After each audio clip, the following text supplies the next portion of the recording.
the Bible. Is it hard to understand? When it comes to reading the Bible, the first thing that comes to mind is the fact that this is the Word of God. The seals have been broken, and the truth is here.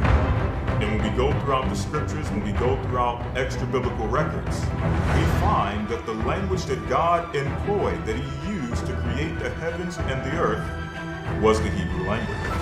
Christ said, I came for the lost sheep of the house of Israel. But yet no one, no religious leader, no religious church out there anywhere can now identify the 12 tribes of Israel. Can we? God is quite simple, but it seems as if man makes understanding Him hard. What are those mysteries? The truth of your book and the truth will make you free. The Hebrew and Bible Academy, you're invited.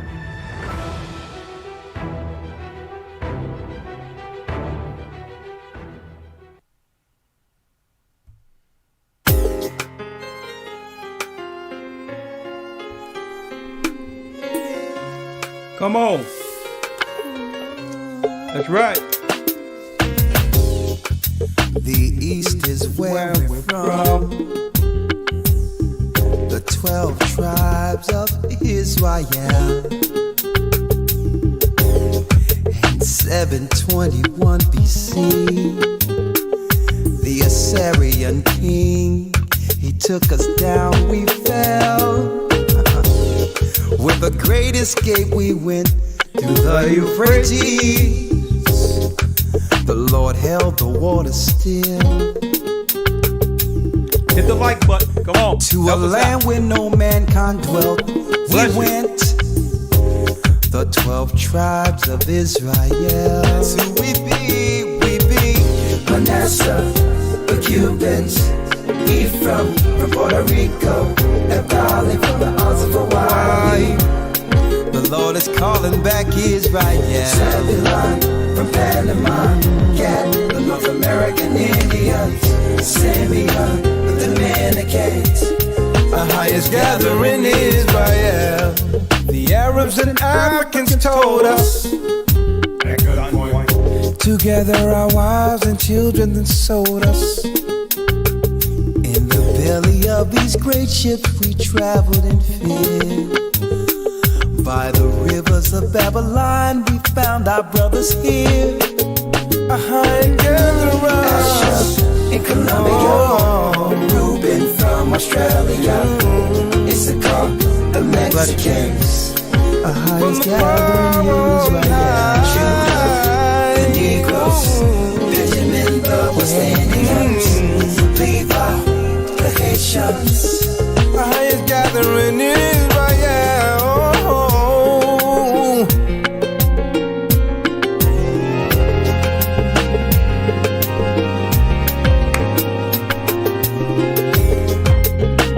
Bless you, brothers and sisters. Come on in. We have a show for you tonight. Asher in Colombia, Reuben from Australia, Issachar, the Mexicans. That's who we be, Judah, the Negroes, Benjamin, the West Indians, Levi, the Haitians. Manasseh, the Cubans, Ephraim from Puerto Rico, and Bali from the Isles of Hawaii. The Lord is calling back Israel. Zebulon from Panama, Gad, the North American Indians, Simeon, the Dominicans. AHAYAH's gathering Israel. That's right, brothers and sisters. The Most High, AHAYAH Bahashem Yeshaya, will walk the Most High God of the Hebrews, the God of Israel, is what? He's calling back Israel. I'm Elder Ricard Shaw along with Elder Lawyer. And yes, do we have a broadcast tonight for you all? Yeah, another emergency, I know. Just want to make sure your beast modes are working.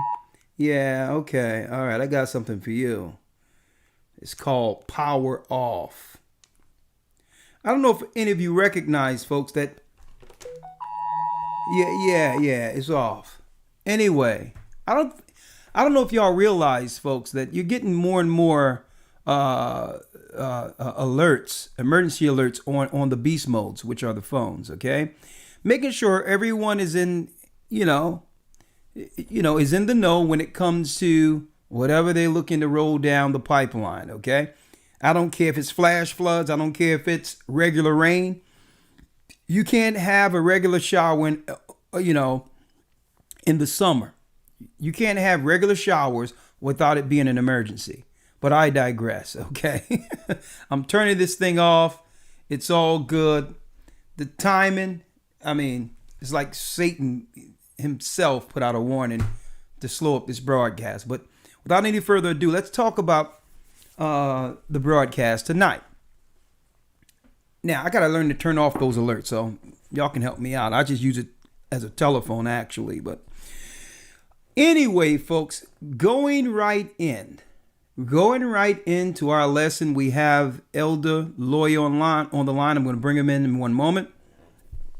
The topic of our discussion this evening, the zombie prophecy. See, I don't think anyone out there is dropping what's going on in the earth and tying it in with prophecy concerning what our people, the earth in the last days, would be dealing with. Okay? Zombies. This is why everyone out there, Muslims and all these other people, are saying, well, listen, the Bible's tampered with. Don't go into the Bible because it's really the only book that's exposing Satan's plan against humanity. And it's not like Hollywood and the synagogue of Satan, let me put it that way, haven't been telling the population for decades what's in store for them before they pull the plug on Babylon. Oh yeah, they've been dropping little tidbits and clues for a long time, brothers and sisters, for a long, long time. For example, look at your screen. And for those who've just come in, please hit the like button. Our broadcast, I don't know if I want to call it a lesson. It's even more than that. It's news. It's news what we're about to report. News that have been reported from prophecy since the beginning. That there would be a zombie curse on the earth. A zombie curse on the earth. And guess what? The enemy have been telling us this for a long time. Check out your screen. Check out your screen. They've been telling us or been warning us about a zombie apocalypse. Right? Let me blow it up so you all can see it. Since we can remember, Hollywood have been putting out zombie movies. Here's the top 25 zombie movies of all time. Y'all know it. Y'all know it. Let me open it up so you all can see this a little better here. All right, let's go through them. Hollywood, with their lesser magic, witchcraft, Satanism. Okay, they've been dealing with this for a long time, okay? When you see those stars go around the mountain in front of those movies that come on, some of the best movies were made by and are made by Paramount. Well, what you don't know, those stars coming down, them Hollywood stars and circling around the mountain, is an actual event that happened before the flood. It's discussed in the book of Enoch where fallen angels came down and landed on Mount Hermon. paramount. So the gods of this world who control Hollywood have been using films for their lesser magic to tell people exactly what's prophetically in store for them on Satan's side. But but there's another narrative. See, you have the lower narrative and you have the heavenly narrative. Well, today, brothers and sisters, we're going to bring those two together to show you the difference. Because, by the way, who was known in the Bible for bringing the dead back alive? Who? Who was known? Lazarus in the grave a few days. Christ's saddened, travel over to Lazarus and raise Lazarus from the dead. That Christ. Christ in the Bible was known for raising the dead. Well, Satan himself said that he would be like God. That he would one day be like God. Now, he can't be God. But on a lower level, he would try to mimic what? The powers. The powers of the heavens, including resurrection. See, but being that Satan is relegated to this world, he can only do it on the lowest level.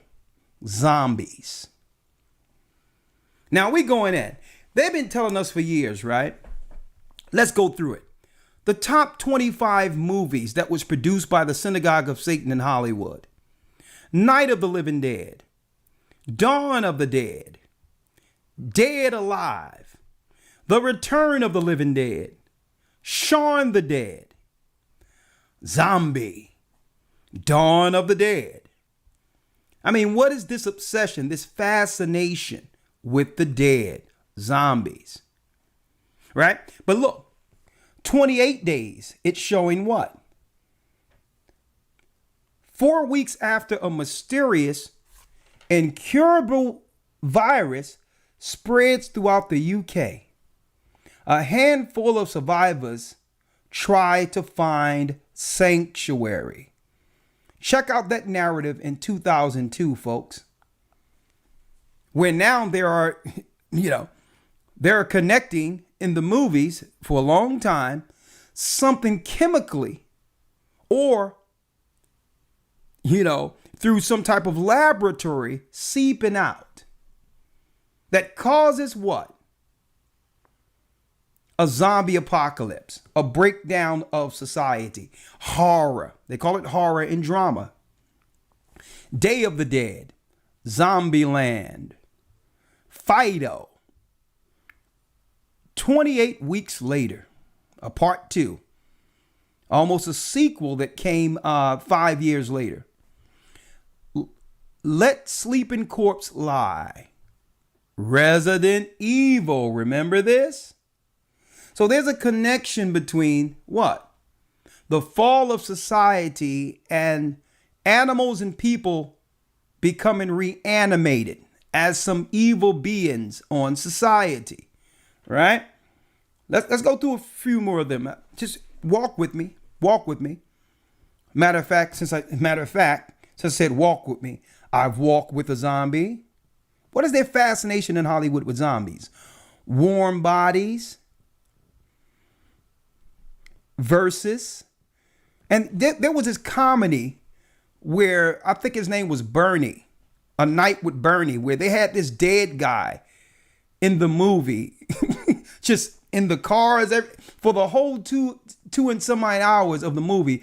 It's people having fun with dead people, right? That's another one. A Night with Bernie or something. More. Land of the Dead, Planet Terror, Dead Snow. Night of the Living Dead, I remember this. Dance of the Dead, Diary of the Dead, Pontypool, Night of Creeps. What's up with Hollywood, folks? What is up with Hollywood? What is this fascination with zombies? Connecting it to what? Something that seep from a so-called laboratory. That's usually the narrative. that something mistakenly got out. And now, listen, it has nothing to do with that, folks. This is way deeper.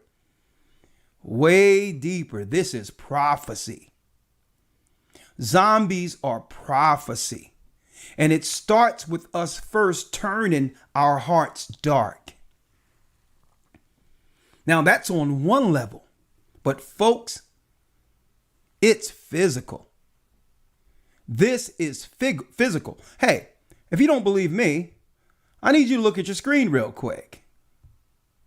I need you all to look at your screen. Right? I need you all to look at your screen. And before I put this up on the screen, let me make sure I put the fair use warning here. Fair use. Okay, this is used for educational purposes only. And yes, our page isn't being incentivized or monetized. Okay, so here is the fair use warning before I use what? You got it. Before I use a mainstream news article, news report. Okay? So, I don't know if any of you remember this in 2012. Some of you, now it depends on how old you are. You might not remember this. This story went out. And then they just conveniently tucked this story back in. Now, folks, when this story came out about the bath salts, it was 2012. And already I was suspicious concerning this particular story because I noticed how when the people came to get this so-called zombie, who was obviously under some level of influence, it so happened that the zombie, high on bath salts, looked like us, black people. And I don't know too many law enforcement who's going to come up on black people eating other people without guns raised. So it was a little suspicious for me when I seen it, but now it's starting to make sense. Look at your screen. Fair use.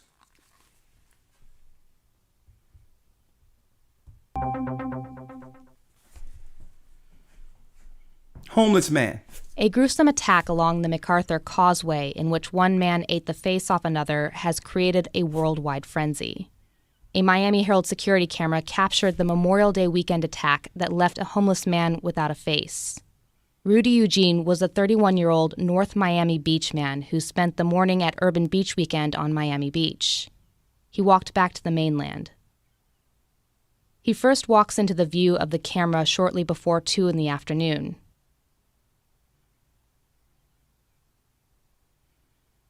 He is passed by a bicyclist and then turns on Ronald Papo. Papo is a 65-year-old homeless man who is sitting on the walkway.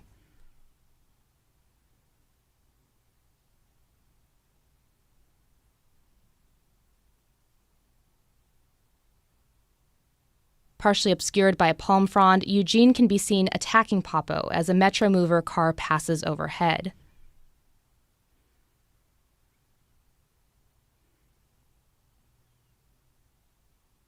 For the next 2.5 minutes, the view is obscured until Eugene can be seen throwing his victim down the sidewalk.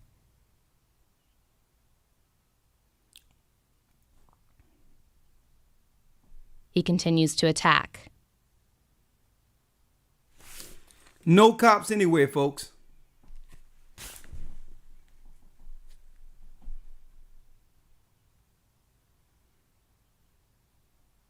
No 5 cops minutes after anywhere. the attack began, Eugene drags his victim further. And look how convenient this camera view is. It's like it was made for a photo op almost. So I don't know. When these homeless people are out there, usually they go into these centers to get things to eat. Who knows what could have happened? But obviously, this is how a lot of these things are actually rolled out in society, right up under our noses. Further down the sidewalk and appears to tear clothes from him. And a matter of fact, while I was teaching on the corner years ago, a homeless guy came up to my speaking brothers and sisters, and he was like, listen, I need a place to stay, whatever the case is. I gave him some money for a few days of a hotel, right? But before I did that, I asked, listen, there's shelters. There's places you can go that take care of homeless people. And you know what he said, brothers and sisters? The homeless guy told me, right there on Market Street, 9th and Market, you have no idea what they be doing to us in these places. You have no idea what they be doing to us. I'm like, what? I'm like, you can go to a Salvation Army. He says, listen, none of it. It all leads to the same place. And you know what? I gave him money for a hotel for 3 days. I say, go shower, take care of yourself. He looked me in the eye, and you can tell, you can see the look in his eye was deafening, brothers and sisters. And this homeless brother, he told me, he says, listen, you have no idea what they do to us in these places. It was chilling. So when I see stories like this, I remember the conversation I had out on the streets like that with that brother. Go on. Let's go on.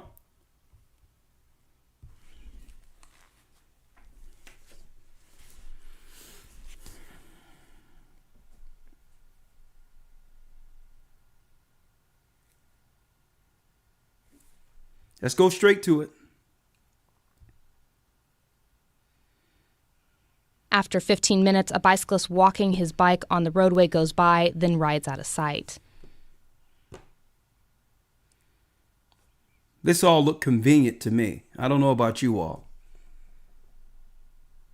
She's narrating it so, with such calm,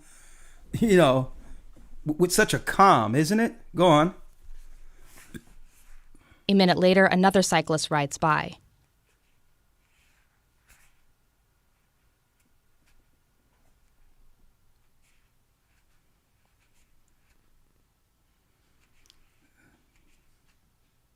Nearly 18 minutes after the attack began, a police car comes the wrong way up the ramp and stops.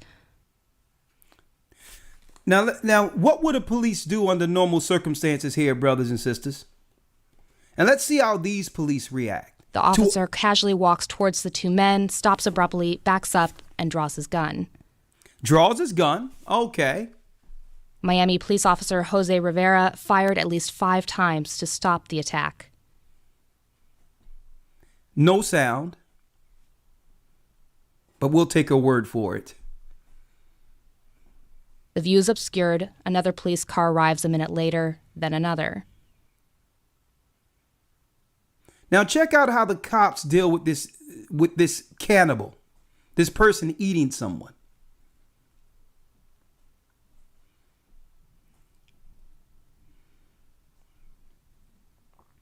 The commotion has alerted security guards, and the camera pans back to reveal a Road Ranger truck, then zooms in. Isn't that convenient? Oh, this is a camera. This is not a stationary camera. This is a zoom-in camera, as if someone is stationed there. The legs of the two men lying on the sidewalk can be seen. Folks, do y'all see this? This is not a stationary camera on the side of a building. This is someone filming, folks. This is someone filming. On the right is writhing.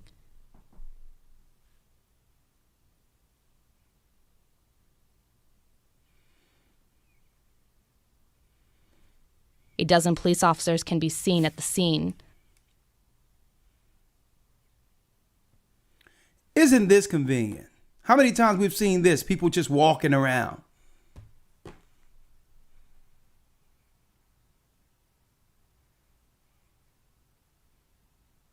What did they do? What did they do to this boy?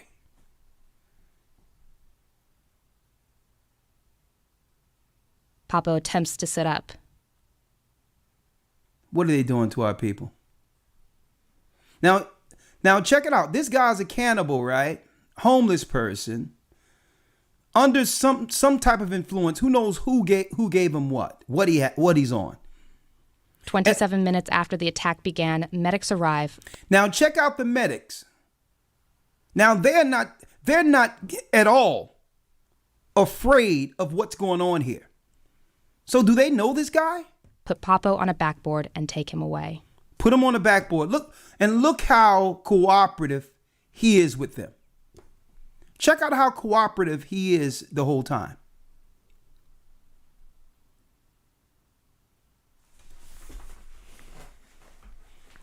Look at this.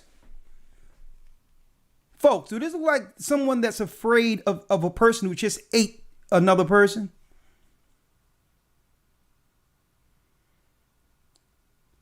I mean, that camera is perfectly aimed on the scene, isn't it?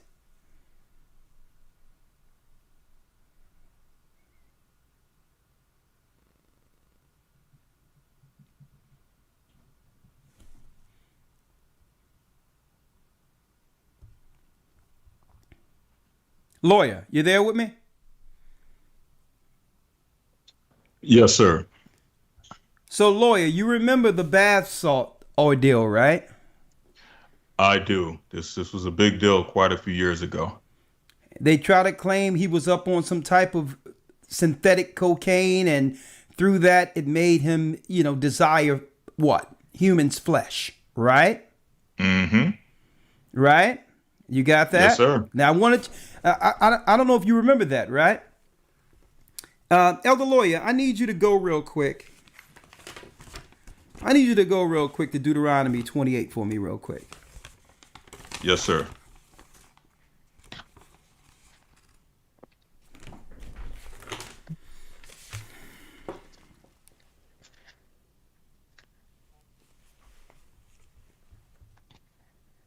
Deuteronomy chapter 28, verse number 53. Deuteronomy 28 and 53. Read that for me, Elder Lawyer. Yes, sir. And thou shalt eat the fruit of thine own body. Read it again. And thou shalt eat the fruit of thine own body. And thou shalt eat the fruit of thine own body. Read. The flesh of thy sons and of thy daughters. The flesh of thy sons and thy daughters. Read. Which the Lord thy God hath given thee in the siege and in the straitness, wherein thine enemies shall distress thee. Wherein thine enemies shall distress thee. Now, for those who was curious about the shirt I have on, okay, a brother sent out this shirt. He sent it weeks ago, Yashar clothing, Yashra clothing, showing a Hebrew man in the front, his wife backing him up, and his child there. That's right, spiritual warfare, winning while walking through the valley of the shadow of death. Winning while walking through the valley of the shadow of death. I wanted y'all to see that because some people was asking about the shirt that I have on right now. And it's a sister backing her husband with the child in the back. That's right. Warring together, not against each other, in the valley of the shadow of death. Spiritual warfare. Spiritual warfare. I wanted to put that out there and thank the brother Yashra Clothing, for the shirt you sent. I'm wearing it. Right? Now let's go back, Elder Lawyer, real quick. Read that last piece for me again. Yes, sir. Deuteronomy 28, verse number 53. Come on. And thou shalt eat the fruit of thine own body, the flesh of thy sons and of thy daughters, which the Lord thy God hath given thee in the siege and in the straitness wherewith thine enemies shall distress thee. Now we know, Elder Lawyer, that during every siege on Jerusalem, it comes a time after a famine that what? Cannibalism begins to operate or happen amongst the people who are starving. Mm-hmm. Right? Like the story we've dovetailed or went into in the book of Josephus, where the woman had half of her baby in the house when the zealots knocked open the door and the gang members stole the baby from her and ate the baby. Remember that? So that's some sort of zombie activity. But no, this is the Bible prophesied something even deeper than that. Reanimation. People, that's right. And these are they who didn't believe in the Most High, who didn't have faith in the Most High and trusted in this world, who can now be used for Satan. Folks, for Satan's miracles, his reanimation, so he can use these particular people in his army. In his army. And I'm going to prove that today in this particular broadcast. Okay? What you're seeing in the earth isn't by chance. It's orchestrated. Everything. The chemicals, you name it. It has been orchestrated. Okay? Now, speaking of zombie, let's go see what the CDC have to say on zombies real quick. This is what the CDC has to say on zombies. The Center for Disease Control and Prevention. Here we are in our current time. So obviously, when you see the bath salt event and other scenarios that happens that can be just explained off as drug overdose or drug use, what if those were just people being used during a beta test for what's to come? The bath salt thing went out there and they pulled it right back. But what was he really on? Did someone put something in him outside of a bath salt or a drug? And was that a warning for what's to come for the people, for the population? Now, they've already adjusted our mind to know that there are drugs someone can take that would lead them to eating people. Mm-hmm. Now, right? They've already programmed that in our minds and pulled it back. That there are drugs that people will take that will lead to them becoming cannibals. They've already put that out there on mainstream media. But man, could it be? Could it be that they've been telling us for a long time that the stuff can be in you that can turn you that way? Well, let's see. Zombie preparedness. Why is the CDC talking about zombie preparedness? Now, this is from the CDC site. Okay? Centers for Disease Control and Prevention. Okay? Yeah, I got you. Yeah, I got you. I'm gonna put the sound on 0. Center for Disease Control. Why are they preparing for zombies? What is this about? Now, if we know anything, the CDC has far-reaching power. Okay? Far-reaching power and influence under an emergency. So they put this out years ago reading, wonder why zombies, zombie apocalypse, and zombie preparedness continue to live or walk dead on a CDC site. Okay? Why is this on a CDC site? Somebody tell me. Now look it up. That's actually from the CDC site. Now, does it have anything to do with what's going on? Who knows? But let's go here. Let's go here from an episode.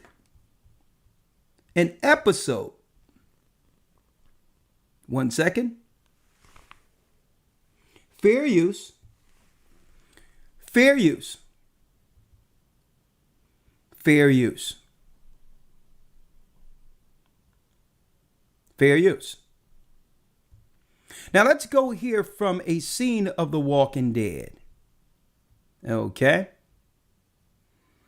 Where the lead actor, I think his name, what is his name, Elder Lawyer? You ever seen The Walking Dead? For those who know The Walking Dead. Yes, sir. Yes, sir. Haven't watched it in a while, but I think if I remember correctly, his name is Rick. His name is Rick. Now, after Rick left the CDC, he said this.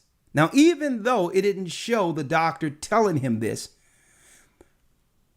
the actual episode after they left the CDC, after they were held up in the CDC, Rick was told something that he had to convey to his team.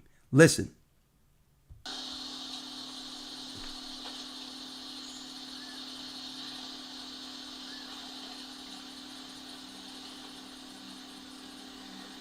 We're all infected.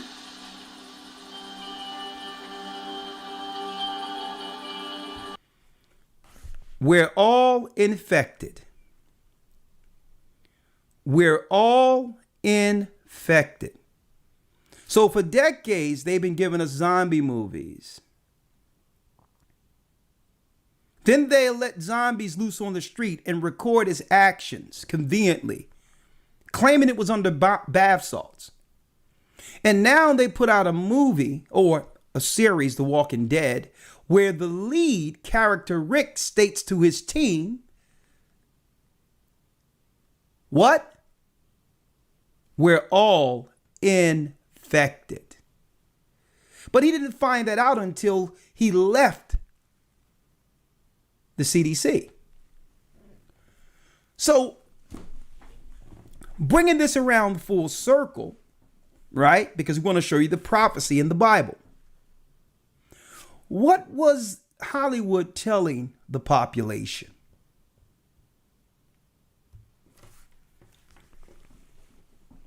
We need to sit back and examine this for a second. I'm take my headphones off because, so I can hear clearly, so I don't speak too loud. What were they conveying? Well, folks, is this what will be used to break what? The United States into colonies again? Why? I viewed the first episode of The Walking Dead, and I've seen a few of them. It's a little gory. But I noticed that when it comes on, America has already been broken down into tribes and colonies. Survival of the fittest. There's no longer a rule of law because what? The country was broken apart due to what? Dead people. Something broke out and it made people begin to turn on each other. Then the dead reanimated to begin to eat people. Okay? So, and I thought about it. Everything we've been going through since last year, brothers and sisters. Starting in 2020, is this how the Walking Dead episode really begins? And they're just showing us through predictive programming the end result. Is the whole earth, have we been somehow moved into a narrative of a Hollywood production? Now, that sounds weird, doesn't it? But you've heard it, where they talks about theater imitates life. Theater imitates life. Hold up. Let me show y'all this. Let me show y'all this, folks. Fair use. And I'm going to show you all this in pieces, all right? So that I'm going to play it in the background. Season 1, where Dr. Jenner explains the virus. Now, I can't play this in fear of what? Copyright scenarios, but I'm just going to play the audio. Because something happens in episode 1. I mean, in the season 1, where the doctor at the CDC began to explain to Rick and his crew what's going on. Right? This guy right here is held up in the CDC lab. In the CDC lab, folks, he's held up. He's held up in the CDC lab with the crew. Now, at this point, he's held up in fear of leaving the CDC in Atlanta, in fear of the Walking Dead eating him. So he's going to explain. Now, I mean, zombies, CDC, I don't know. But let's see his explanation to what's going on. Listen clearly. Give me playback of TS-19. Playback of TS-19. Few people ever got a chance to see this. Very few.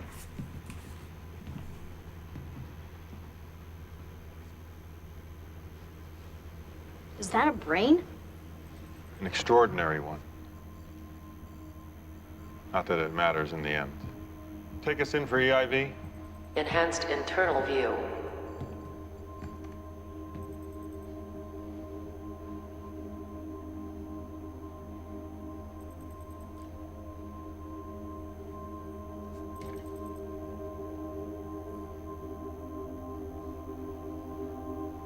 What are those lights? It's a person's life. Experiences, memories. It's everything. Somewhere in all that organic wiring, all those ripples of light, is you. The thing that makes you unique and human. You don't make sense. Now notice on the CDC's screen, it says VRI virtual camera showing the brain. Ever? Those are synapses, electric impulses in the brain that carry all the messages. They determine everything a person says, does, or thinks from the moment of birth to the moment of death. Death? That's what this is? A vigil? Yes. Or rather, the playback of the vigil. This person died. Who? Test subject 19. Someone who was bitten and infected and volunteered to have us record the process. Vi, scan forward to the first event. Scanning to first event. The first event is showing the brain. What is that? It invades the brain like meningitis.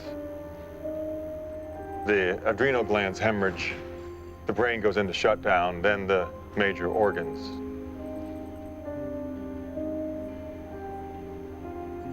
Then death. Everything you ever were or ever will be, gone. Is that what happened to Jim? Yes.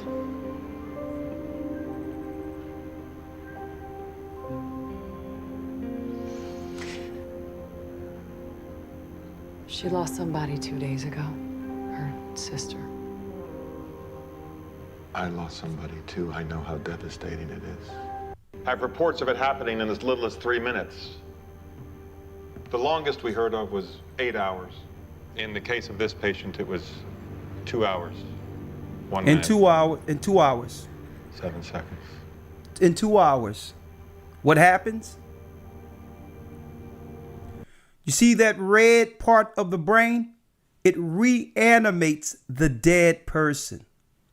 Now, why do the CDC have this information concerning an infection that after you die, it reanimates the same person who begins to eat other people? What is this? And I know a lot of you are like, hold up. Elder, I came here for some Bible understanding. What's going on with this zombie prophecy I'm talking about? Right? Okay. All right. Elder Lawyer, You with me, Elder Lawyer?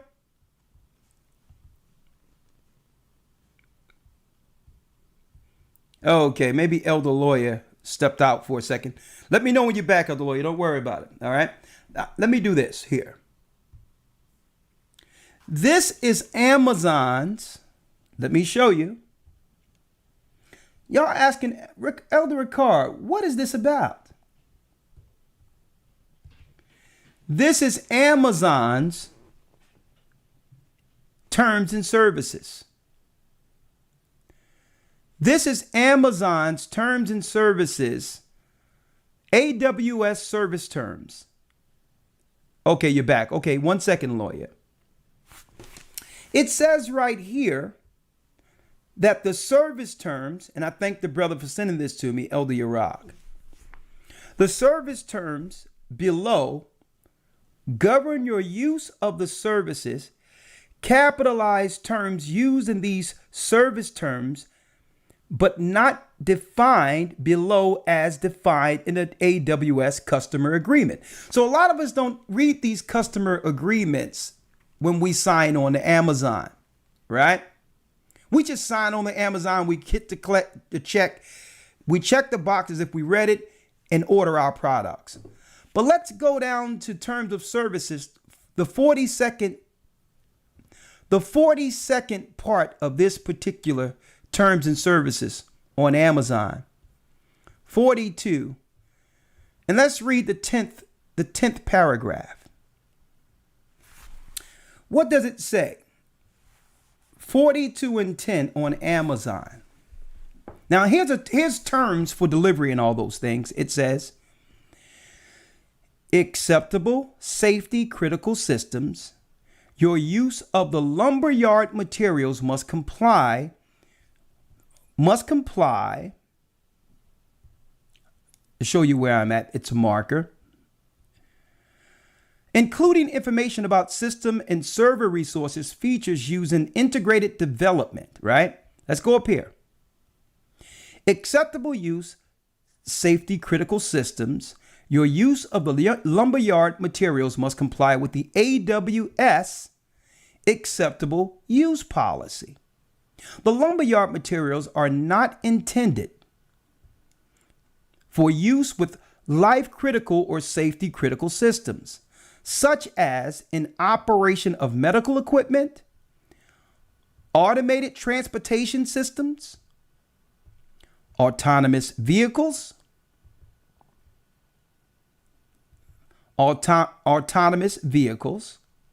right? Aircraft or air traffic control, nuclear facilities, manned spacecraft, or military use, or military use in connection with combat. Now, all of that seems quite normal, right? However, this is Amazon. The restriction will not apply.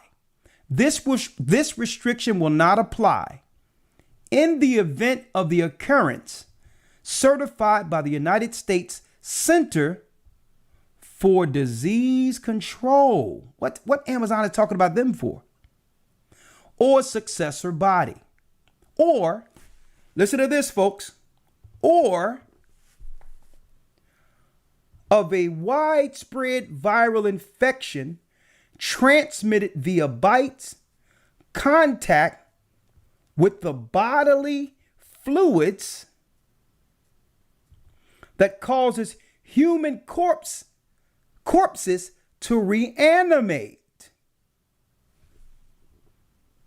To cause human corpses to reanimate and seek to consume human flesh. Now, what is that doing on Amazon's terms for services?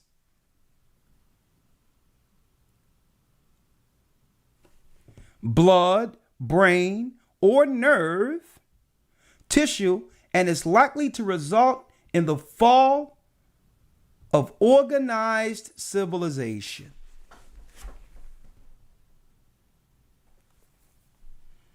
So they're putting out there right there that this may result in the fall of organized civilization.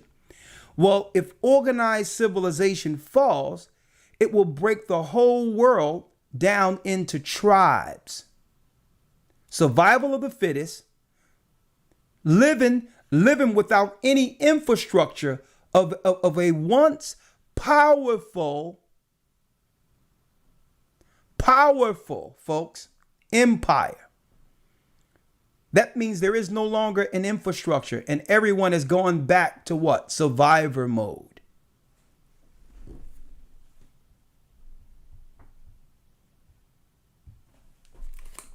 Now, you thought we were finished, but I have one more. I have one more.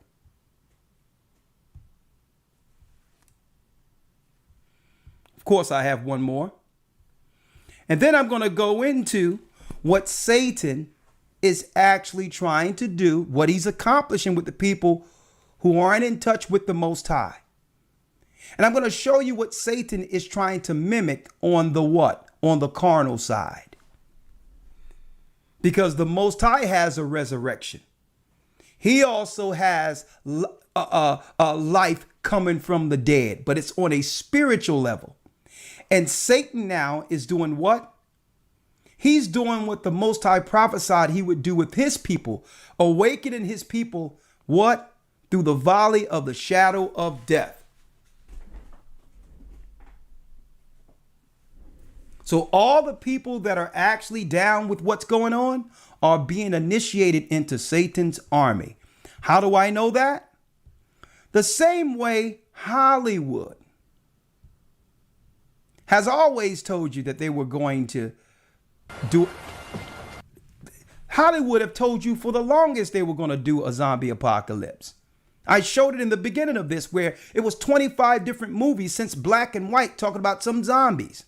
I Am Legend. All of this breaks down society.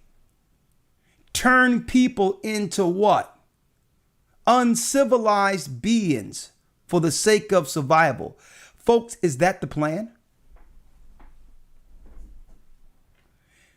One of the more popular movies that was, I keep saying movies, series of our current time was not The Walking Dead, but what? You got it. Let me get it here. The Game of Thrones. Folks, the Night King is Satan. Now, how did the Night King get his army? The Night King was able to get his army or accumulate an army by raising the dead as he marched toward the final war. Now, suppose these people have something in them that's going to reanimate them to fight with Satan. Huh? Well, I'll tell you what, Amazon don't think that zombies are fairy tale. Neither do the CDC. But let's go more into it. Look at your screen. Look at your screen. Right? And again, our channel is not monetized or incentivized. This is for educational use only.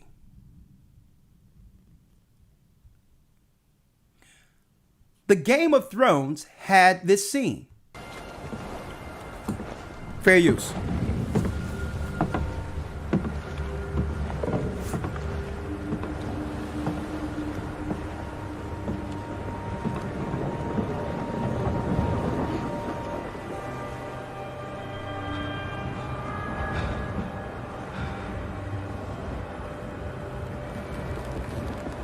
Winter is coming.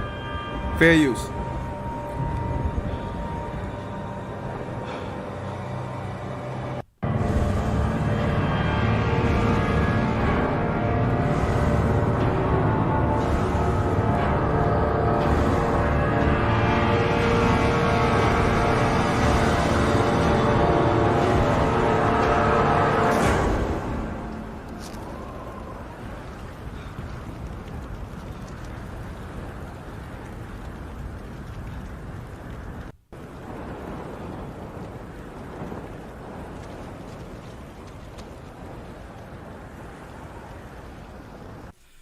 Now, I'm going to show you how through Hollywood narratives, folks. Through Hollywood narratives, brothers and sisters, they're really telling you the overall story of how our people are oppressed under a system and will arise to get a throne. Now, if you know anything about Game of Thrones, and I've checked it out, Jon Snow was a quote unquote bastard who didn't know that he had a rightful right to the throne.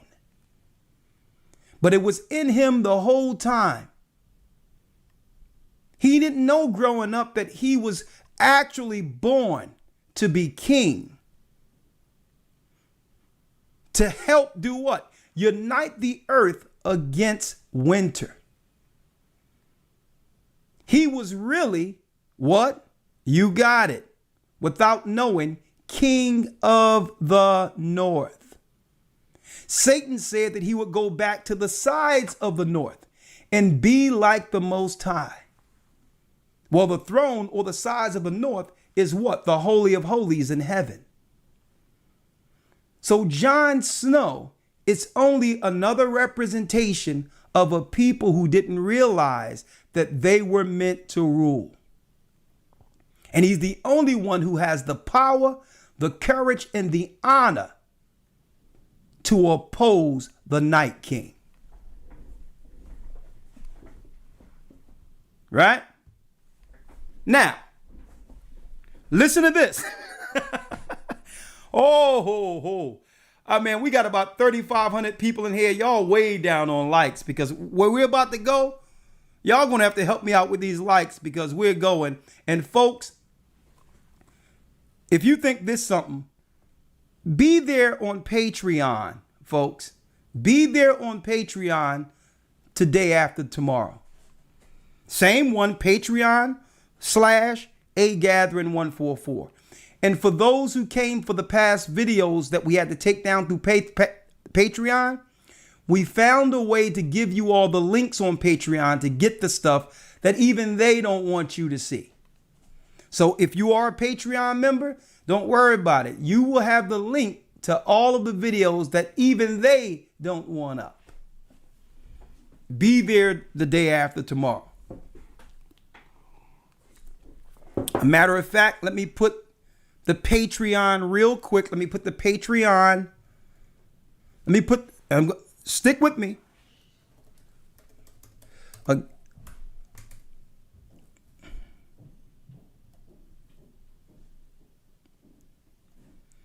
There you go. They go to link. Thank you, Elder Dell. Thank you, Elder Dell. How you doing? Jumping right in now. Okay? Real quick.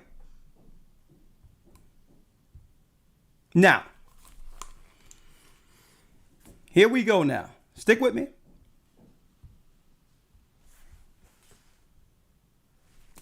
Now, Elder Lawyer, you with me? Yes, sir. Okay. Elder Lawyer, I need you to go to 2nd Esdras.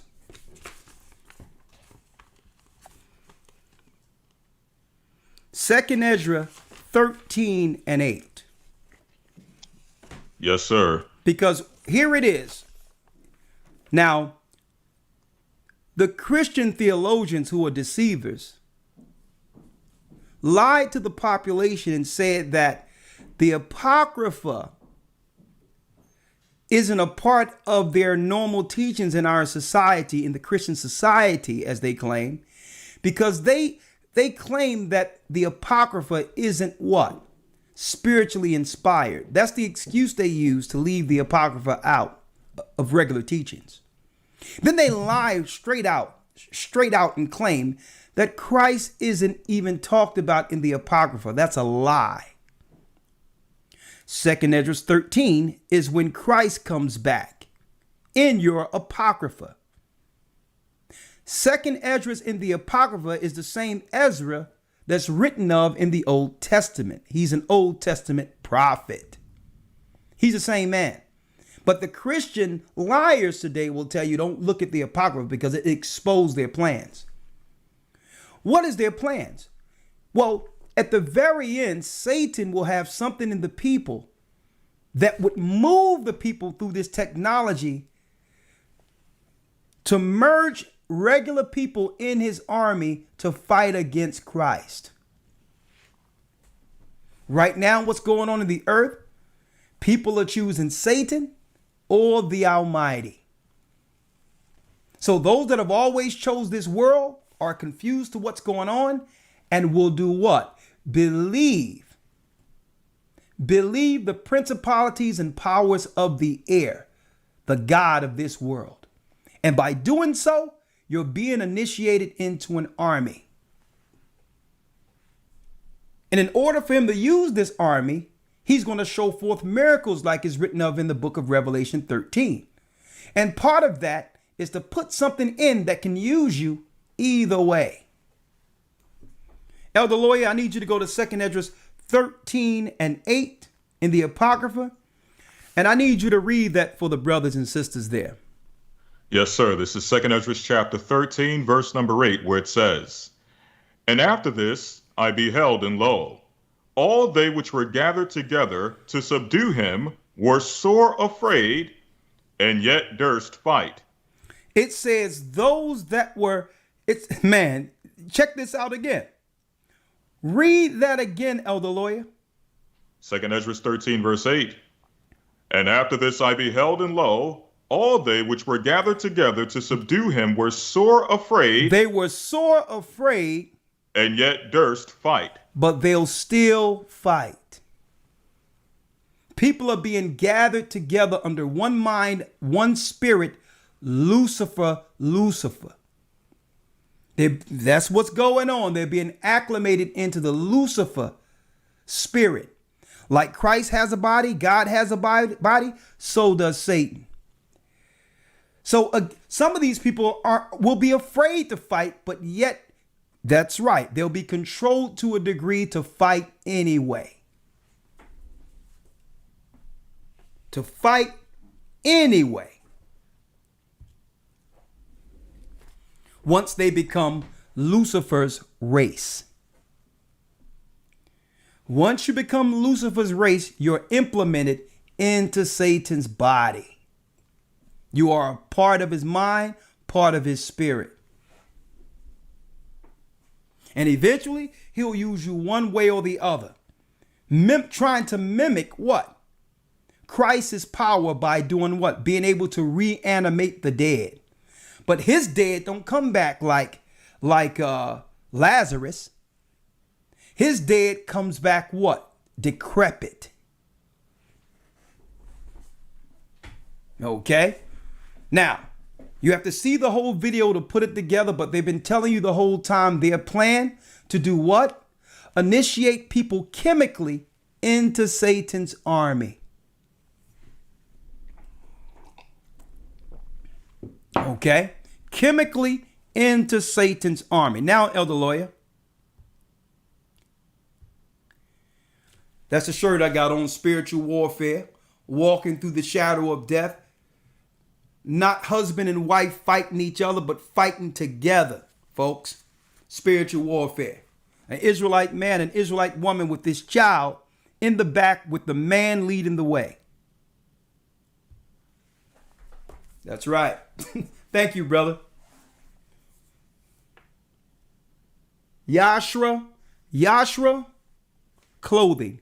Yashra clothing. Y'all can look that up.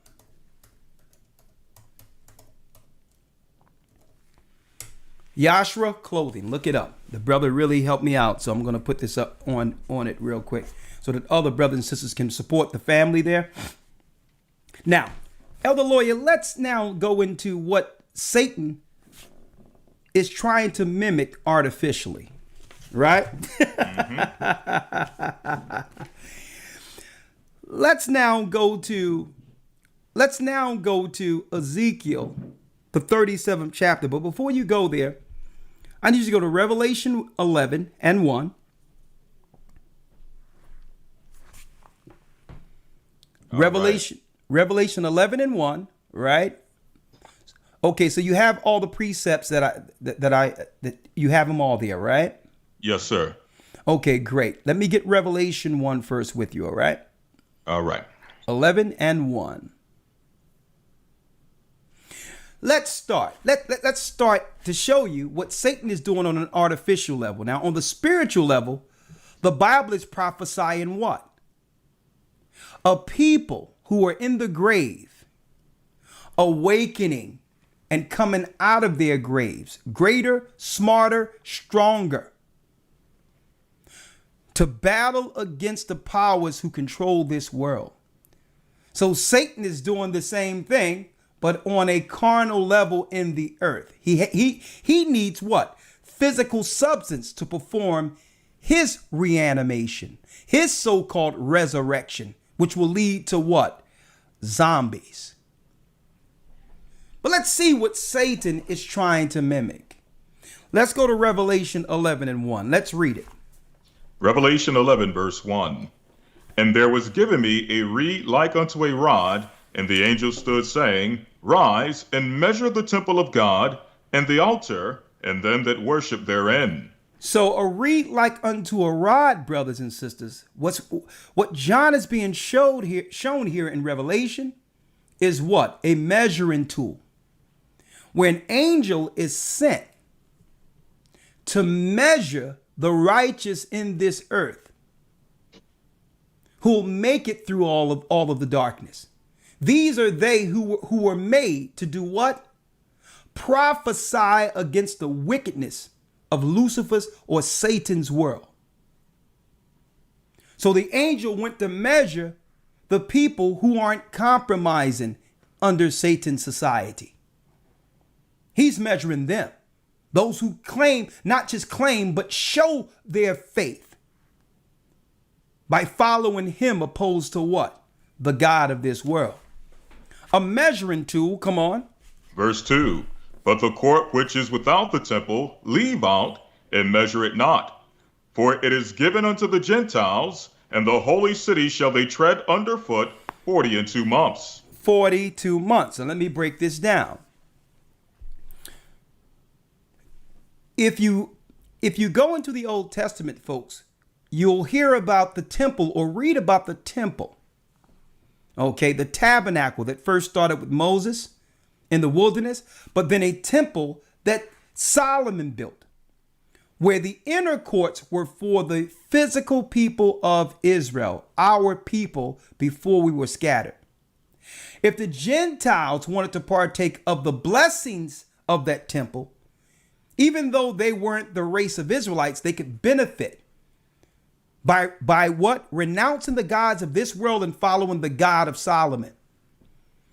So the Gentiles would have a place on the outer courts of the temple. See, they weren't measured for the temple because they aren't the children of Israel. See? So if you know the Old Testament, you'll understand, you'll be able to visualize what's being shown to John. That the temple of God is Israelites, God's people. So he told the angel, when you go down in the earth, don't measure non-Israelites because they're not counted for the number. See? And to prove that, there's billions of Christians when the Bible says only 144,000 must convert before Christ returns. That'll let you know off the bat that they're not counted for the number. There's billions of Christians. But yet, not out of a billion, you don't have 144,000 that's right. To show you that the Gentile Christianity isn't the measuring tool for the kingdom. It isn't the measuring component that God is looking at before he sends Christ. He's looking for a certain number of his own people to wake up to the truth. And once that number is sealed, Christ returns. Right? Come on. And when it says for 42 months, that 42 months break down to a time, and a dividing of times. That's what? That's a time period from Christ's birth to his return. In a nutshell. It's the last 35 jubilees of time. It's the last 35 jubilees of time, starting the count from Christ's birth to his return. Right? Come on. Verse 3, and I will give power unto my 2 witnesses, and they shall prophesy 1,203 days, clothed in sackcloth. Clothed in sackcloth. That's what? Clothed in mourning, showing that the people of the temple would be in the earth, suffering under mournings. They'll be mourning all over the earth. Mourning what? The dead. And this is what happened when our people fell in 70 AD. By who? The Romans. So it's the Most High from heaven looking down, seeing our people mourning death, destruction all over the earth for a period of time. Now, that period of time there is still the same amount of time. A time, and a dividing of times. Right? Finish reading. Verse now, 4. Hold up. Here's 2 scriptures I didn't go into, Elder Lawyer, that I didn't give you before the broadcast. Yep. Let's show who the 2 witnesses are. Let's go to 43:1 of Isaiah and 43:10. Isaiah 43, verse 1. Yeah. But now thus saith the Lord that created thee, O Jacob, O Jacob. And he that formed thee, O Israel. Oh, and he that formed thee, O Israel. So this is what? Highlighting the 2 kingdoms that were split. Judea was still in place. The 10 tribes were scattered in 721 BC. It's talking about these 2, which breaks down to Judah and Israel. Go down to the 10th verse, Elder Lawyer. Verse 10. Ye are my witnesses, Ye saith the are Lord. my what? Ye are my witnesses, saith the Lord. Ye are my witnesses, saith the Most High. So the Most High's 2 witnesses are who? Judah and Israel suffering mourning in the earth by the hands of Esau, the Roman Empire. Right? Now let's go back to the book of Revelation.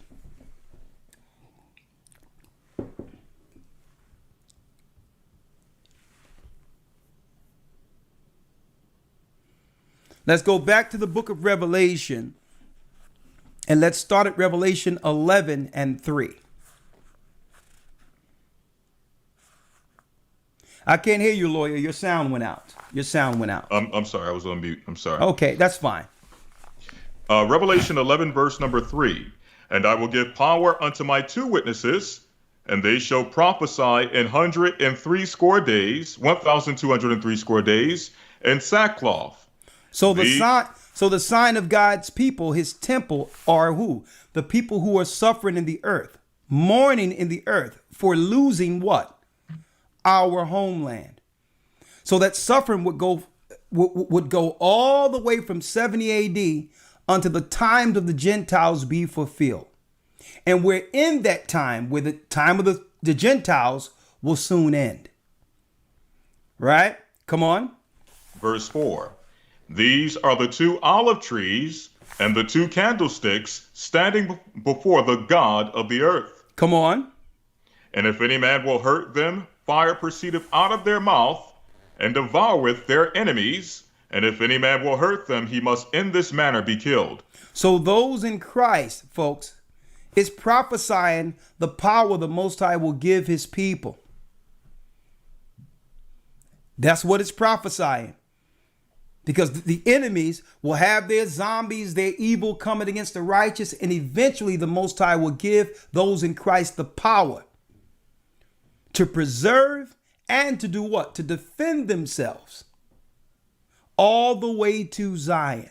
It's prophesied that the Israelites here who sigh and cry will have spiritual help through this. And it's going to take a certain level of faith and spirituality and what? Forgiveness and purity to get that level of protection.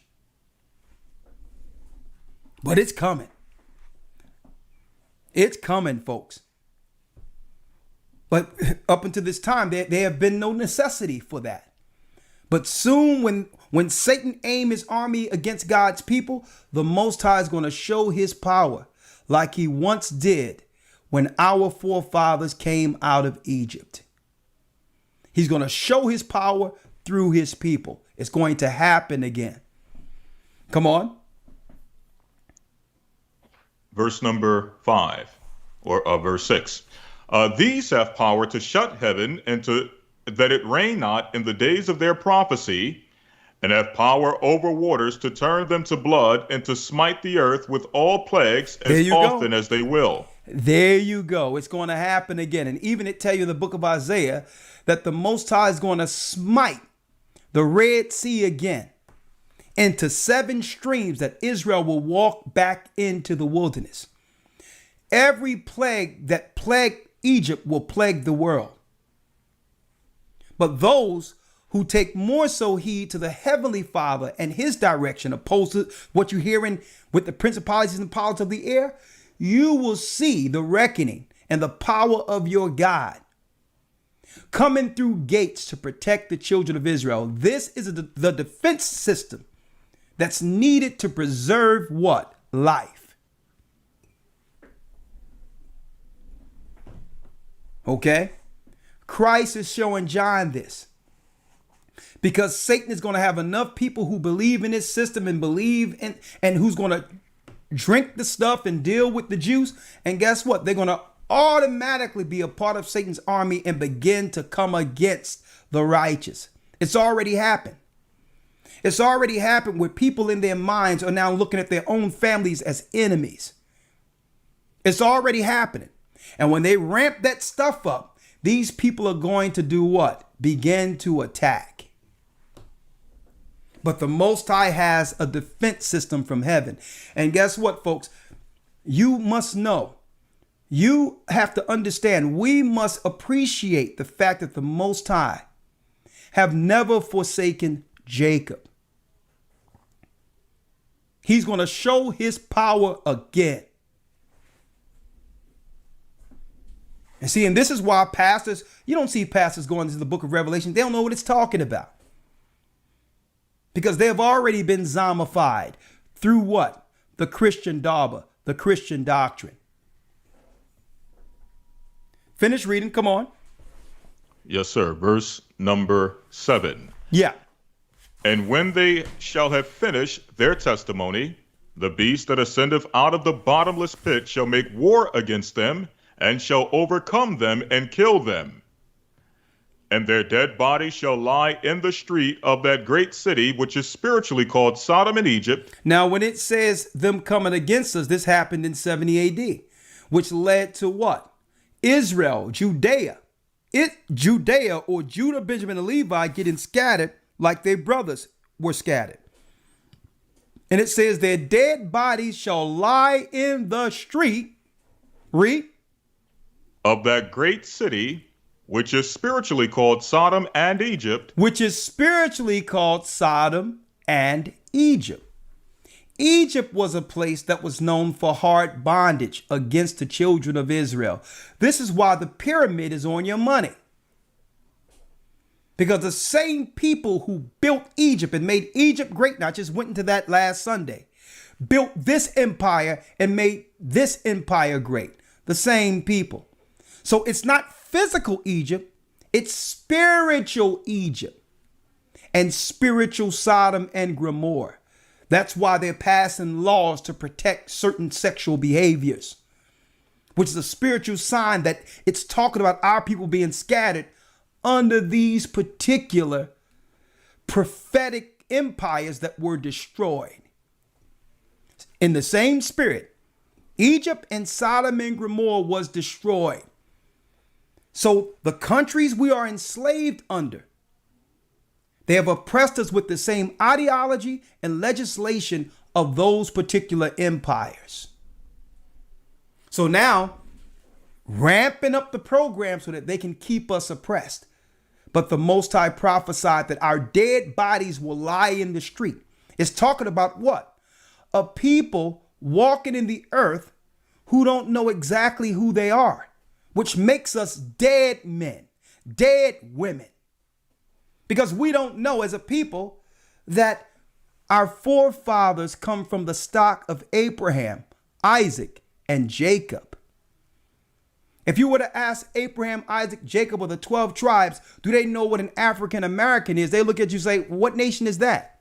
You're not my people. That's a dead man. If someone were to say, I'm Balicua, I'm Puerto Rico, and our fathers will look at you and say, who's that? I didn't name you that. Where's your honor? You're Israel, son. Wake up. Be revived. A sister say, well, I'm Haitian. Haiti, what's that? No, you are Levi, a priesthood of the Almighty. An Aussie or someone from Australia, the indigenous people will say, well, listen, yeah, I'm Australian.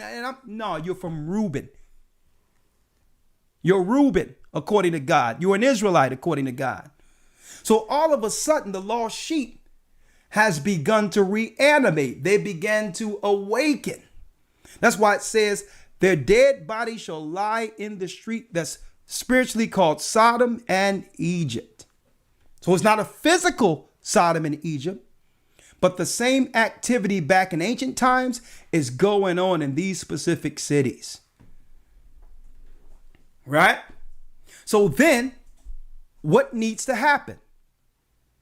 It was prophesied a reanimation. But the only thing is when we reanimate, we reanimate stronger, wiser. We become better. When Satan's zombies reanimate, they're the walking dead. They're the walking dead. See? A difference. Now, I need you to go real quick to Psalm 79, 2 and 3 real quick, Elder Lawyer. Psalms 79, 2 and 3. Okay, Psalms chapter 79, verses 2 and 3. Yes. The dead bodies of thy servants have they given to be meat unto the fowls of heaven. Has they given to be what? The dead bodies of thy servants have they given to be meat unto the fowls of the heaven. Unto the fowls of the heaven. The fowls represents the nations. Though thou exalt thyself as an eagle, that's a fowl. Other nations are in a high position to feed off of our flesh, the same way these so-called football owners and basketball owners are feeding off of our people who are injured, fighting in their arenas like gladiators. See, they're eating our flesh, taking our power. Read. The dead bodies of thy servants have they given to be meat unto the fowls of the heaven. Come on. The flesh of thy saints unto the beast of the earth. And the flesh of the saints unto the beast of the earth. To let you know it's talking about God's people who are suffering in this earth like dead men, being and with the other nations eating our carcasses, grandizing themselves off of us. But the Most High prophesied that one day that dead body talked about in Revelations would live again.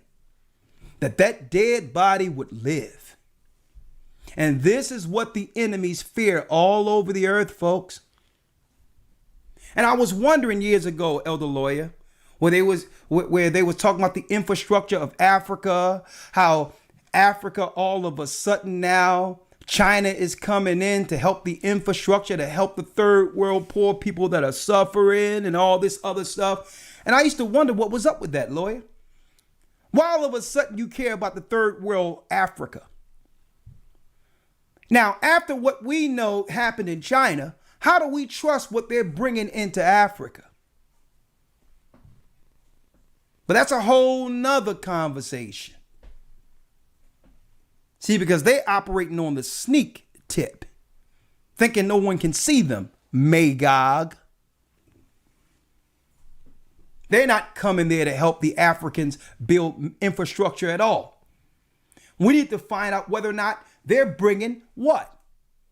Hey, well, you know what happened over here in America. The Europeans came to America to help build infrastructure and build an alliance with the North American Indians and put smallpox in the blankets.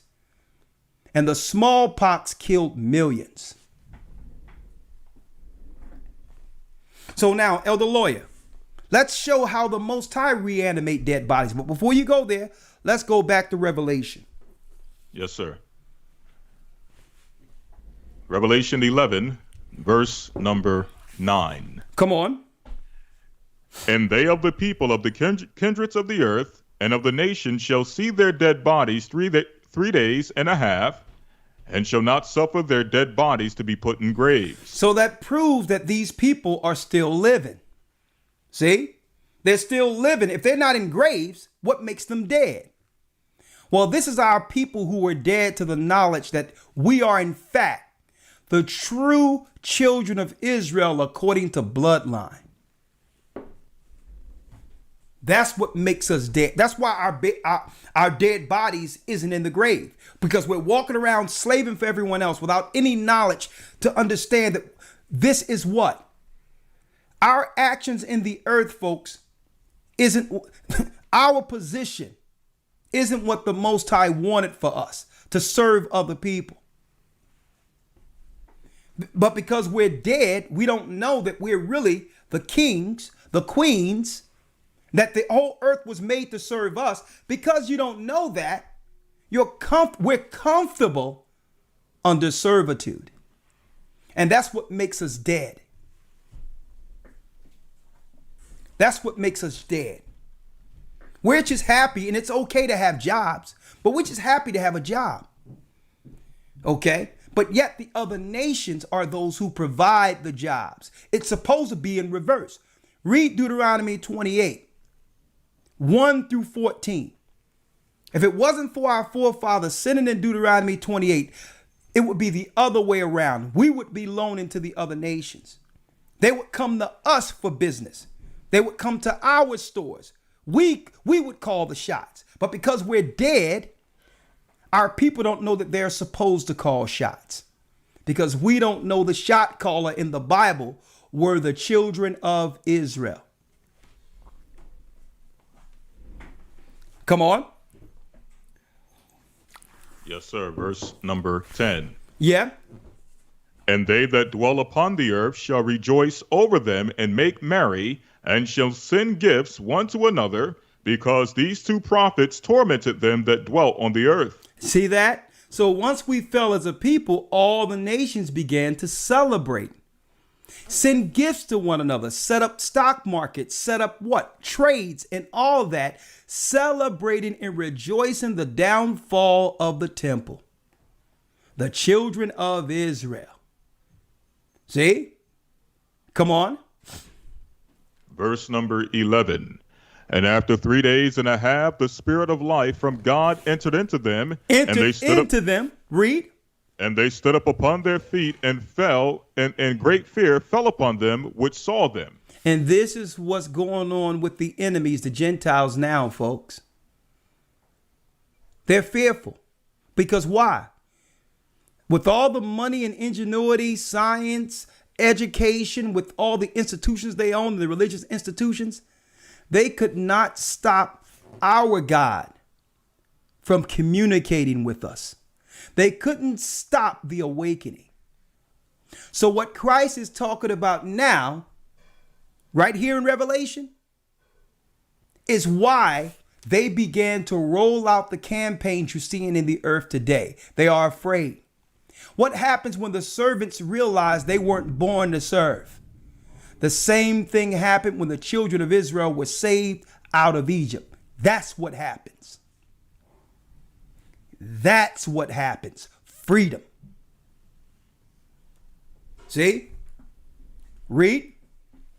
Yes, sir. Verse number 11. And after 3 days and a half, the spirit of life from God entered into them, and they stood up upon their feet, and great fear fell upon all which saw them. And they heard a great voice from heaven saying unto them, Come up hither. And they ascended up to heaven in a cloud, and their enemies beheld them. Whoa, that's the last trump. And guess what? It's going to happen right before them. The enemy going to try to come against the children of Israel all throughout the earth like they did in 70 AD. And the Most High is going to open up portals, folks. And that's why, this is the reason why I wore this shirt today. This is why I wore this shirt today. For those who missed this shirt, I'm going to show it again. Spiritual warfare, walking through the valley of the shadow of death with what? Our lanterns full, navigating through zombie land on the way to Zion.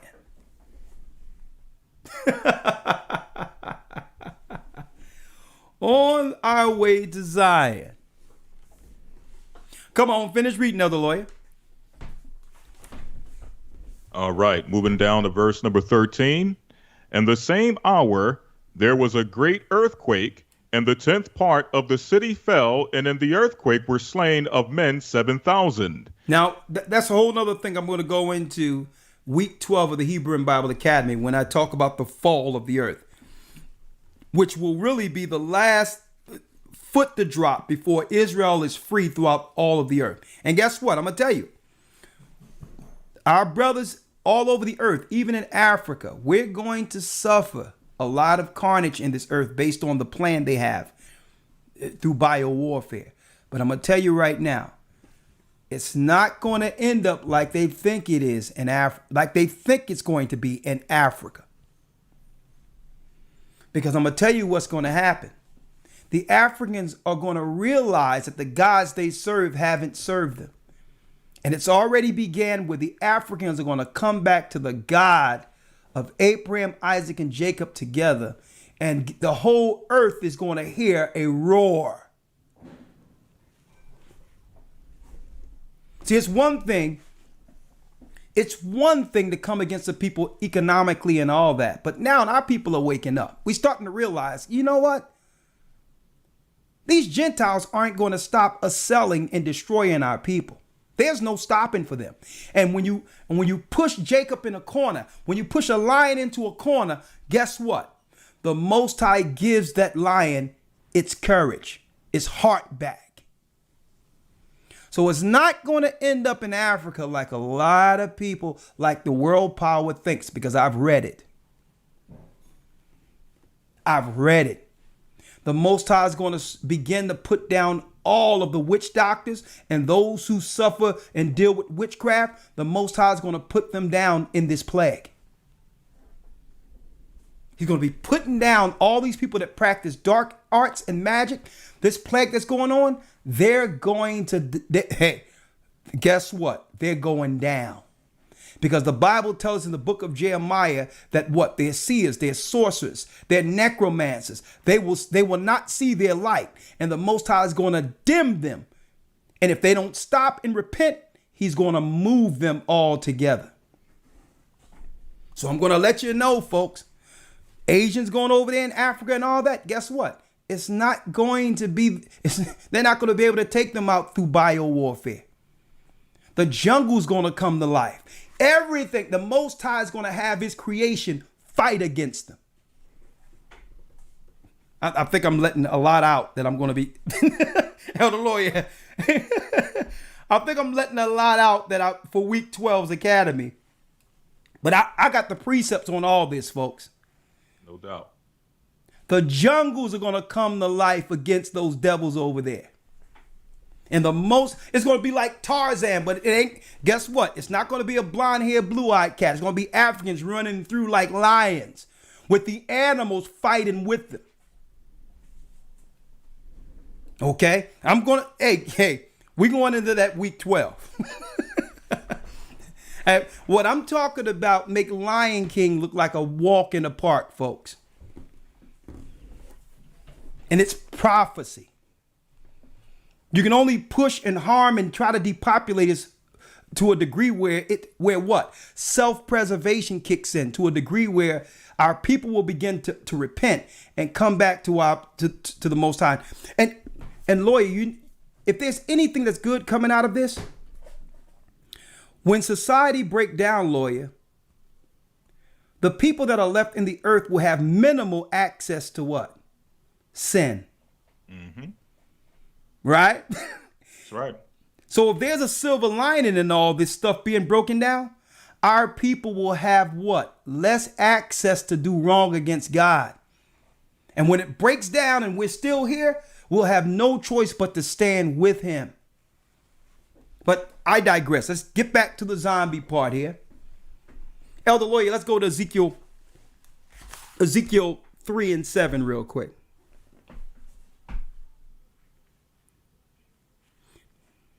Go back to where it says their dead bodies shall lie in the street, which is spiritually called Sodom and Egypt, where our Lord was crucified. Read that real quick and then go to Ezekiel 37.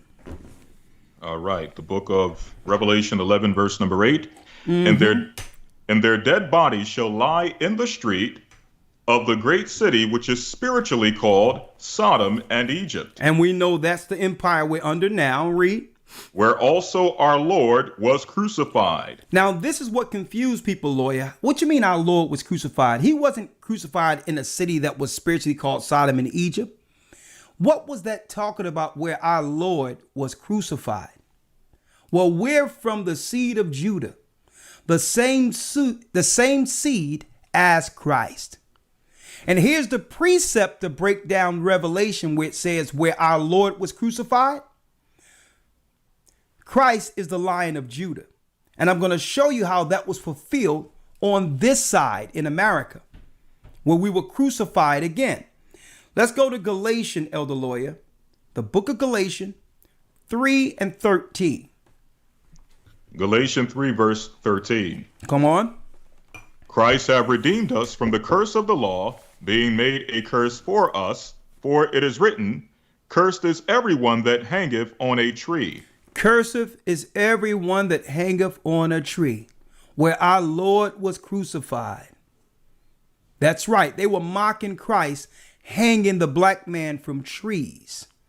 Folks, that was a Masonic ritual, a sacrifice in the South.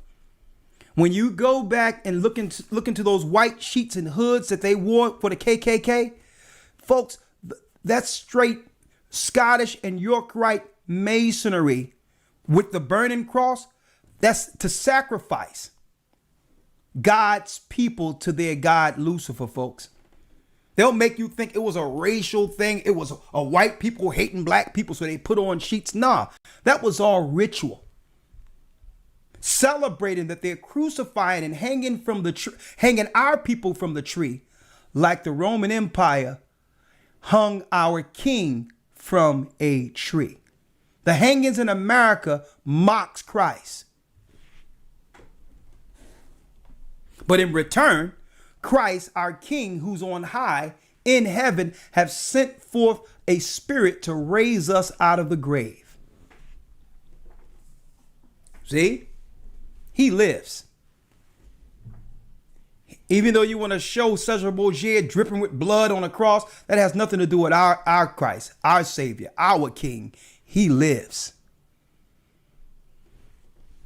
Elder Lawyer, let's go to Ezekiel 37.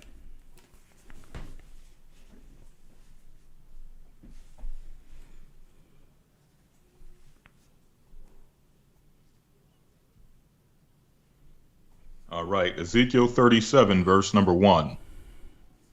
The hand of the Lord was upon me and carried me away in the spirit of the wilderness of the Lord, and set me down in the midst of the valley, which was full of bones. And full of bones, come on. And caused me to pass by them round about, and behold, there were very many in the open valley, and lo, they were very dry. They were very dry, come on. And he said unto me, Son of man, can these bones live? Now, I need you to imagine a valley with nothing but bones is what Ezekiel is being shown in the spirit. Then the Most High asked, well, can these bones live? Can these people live again? I'm going to show you a real reanimation, not the zombie animation that Satan is planning for the world to break down society. Folks, because that's what's going on. That's what's going on. We're going to show you what Satan is trying to mimic to initiate those in his army against the coming of our Lord and Savior. What he's trying to actually mimic on the carnal side. Come on, Elder Lawyer. He said, do what?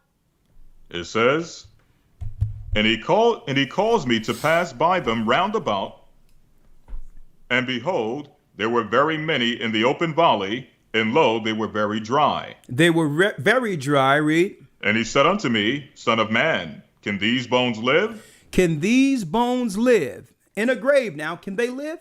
Read. And I answered, O Lord God, thou knowest. And the prophet said, the condition of our people in the future, only you would know that. Look at your people. They have no idea who they are. They're walking in the earth without direction. They're joining all of the religions of the Gentiles who have always destroyed your people. How will they get back to you, Lord? How will they live again? They think they're African. They think they're Jamaican. They think they're Rastas. They think they're Negro. They take pride. They take pride in their total ignorance concerning your word, concerning their race and their nation and purpose. How can they live? They take pride in ignorance. They take pride in being dead. They're killing each other. Families can't stay together. I don't know if these people are going to live. They don't know you. Finish reading. Verse 4. Again he said unto me, prophesy upon these bones and say unto them. That's the key. Linking right to the book of Revelation, the 11th chapter. He says, prophesy to them. Because what? You're going to bring the spirit of truth to remembrance. Because their forefathers are in them somewhere. Their forefathers are in them. It's in their blood. If you say the right thing, you know what? If you say the right thing, they'll recognize me. They'll recognize me because it's me who sent their fathers in the earth. So it's not going to take you as a person. You're going to have to use these scriptures and tie and connect the dots for them. And when they see me, a stranger, when they hear me, a stranger they will not follow. They'll know me. They're crying for me. They've been asking for me, but it's going to take you giving them this word. Prophesy to them. Don't tell them that they're African American or Negro or anything else. Tell them that they're the Prince of God, that they're Yasha Allah, and that the prophecies have been written in heaven, in the heavenly scrolls, that their children will one day inherit the earth. Tell them that slavery is a temporal condition, that we make generational, that they make generational by breaking my law. That slavery and servitude is a temporal condition for the ignorant. Tell them. Come on. Verse 4. Again he said unto me, prophesy upon these bones, and say unto them, O ye dry bones, hear the word of the Lord. Hear the word. Please, give it a chance. Give it a chance. Don't fall for the lies the enemy have put in front of you, the stumbling blocks. Don't fall for the lies. Don't fall for the lie that King James was a white homosexual. That's a lie. Don't fall for the lies that the white man used the Bible to put us in slavery. No, our disobedience put us in slavery. Do not fall for the lies. There's no nation on earth that could have done this by their own power. We're too strong of a people. The God of Israel prophesied this would happen. No nation is strong enough to put a people in captivity who is as strong as we are. Do not believe them. Hear the word. It's the only way out. Hear the word. Read. Verse 5. Thus saith the Lord God unto these bones, behold, I will cause breath to enter into you. That's the Holy Spirit. Come on. And ye shall live. And ye shall live. That's us being spiritually reanimated. Satan is trying to do this on the lower level with the zombie apocalypse. They could no longer control the awakening. The churches were losing people in number, and our people all over the earth started to realize that we've been lied to by the Gentiles and came back to the God of Israel. Now, while they still may be fractions and all that, and people feel a certain type of way, let me tell you, folks, I don't feel a certain type of way about any other people or any other Israelite or anything like that, because I don't have time to. I don't. It's like this shirt. I have to navigate through the darkness to make it. Okay? I'm responsible for my task, but the Most High put on me to finish. So I don't have no time to feel any type of way about anyone else out there that may be teaching. And the fact they know they're Israel, you know what? That's a good start. That's a good start. But the fact that we know we're Israel, regardless of the what? The divisions and the different doctrine, that's a sign to the Gentiles that their lies no longer work anymore. They're losing people from Islam. They're losing people from Christianity. And that's why they brought in Buddhists and the Babylonian East Indians for spiritual reinforcements. Now everybody and their mother want to be some Buddhist or some Asian ideology now, some ancient Asian ideology, because why? Our people no longer believe the lies of Christianity and Islam anymore. The stronghold has been broken. And we're coming out of our graves knowing that this book was us the whole time. Who coming out of the grave, Elder Lawyer? Read the 11th verse. Who are these bones? Ezekiel 37, verse 11. Then he said unto me, Son of man, these bones are the whole house of Israel. Are who? These bones are the whole house of Israel. Are the whole house of Israel. Read. Behold, they say, our bones are dried and our hope is lost. We are cut off for our parts. We've been cut off for sinning against the law, statutes, and commandments in the book. Read on. Therefore prophesy and say unto them, Thus saith the Lord God. Read.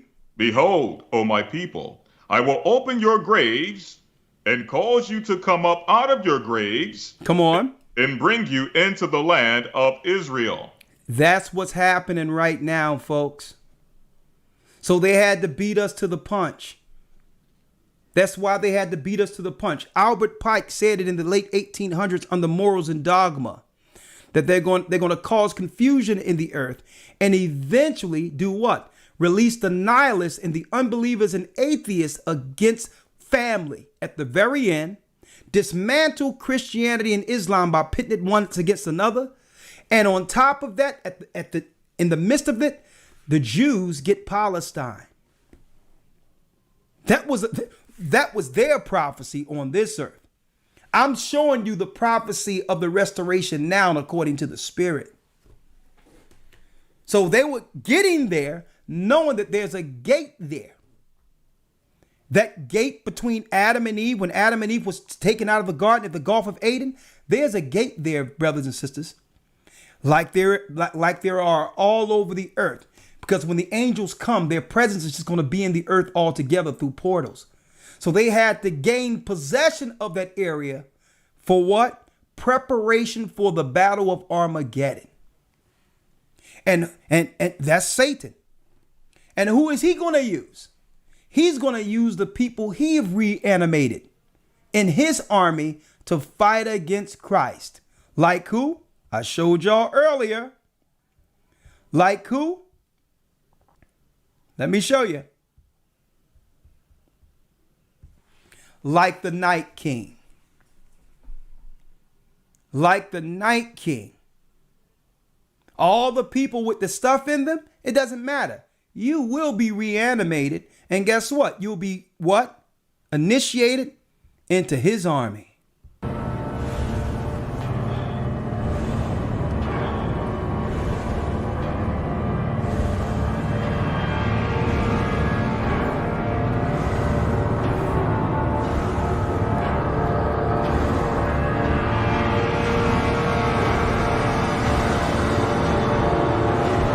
Fair use. Into his army. That's right. Into his army.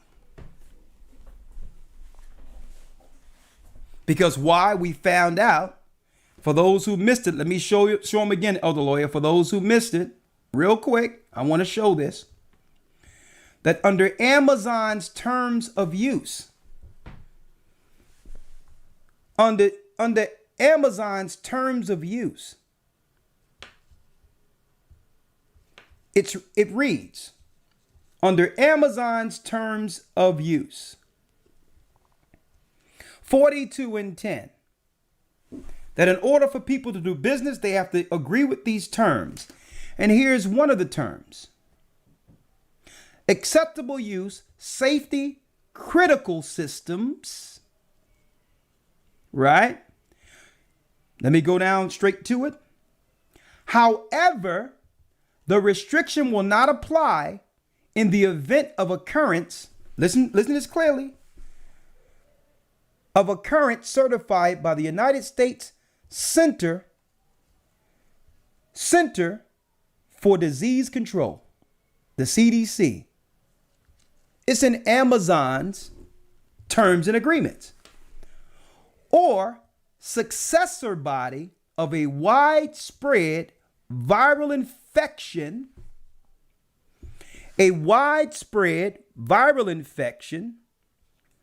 via bites or contact with bodily fluids that causes the human corpse to reanimate and seek to consume living flesh. What is this doing in terms of agreement? That they no longer have to deal in these terms if this particular thing happens. Why would they put that in there? Someone says what that means.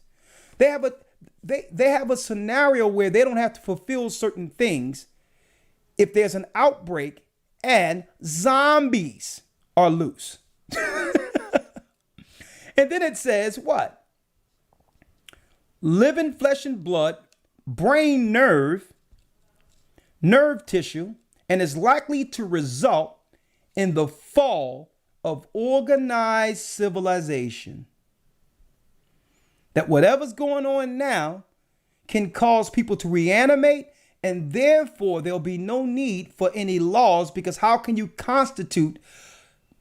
bring order to a world that have been separated through chaos? Why would this be in Amazon's terms of services?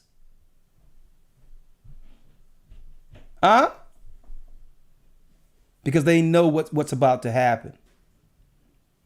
Now, Elder Lawyer, let's finish up. These are what? Yes, sir. Ezekiel 37, verse 11.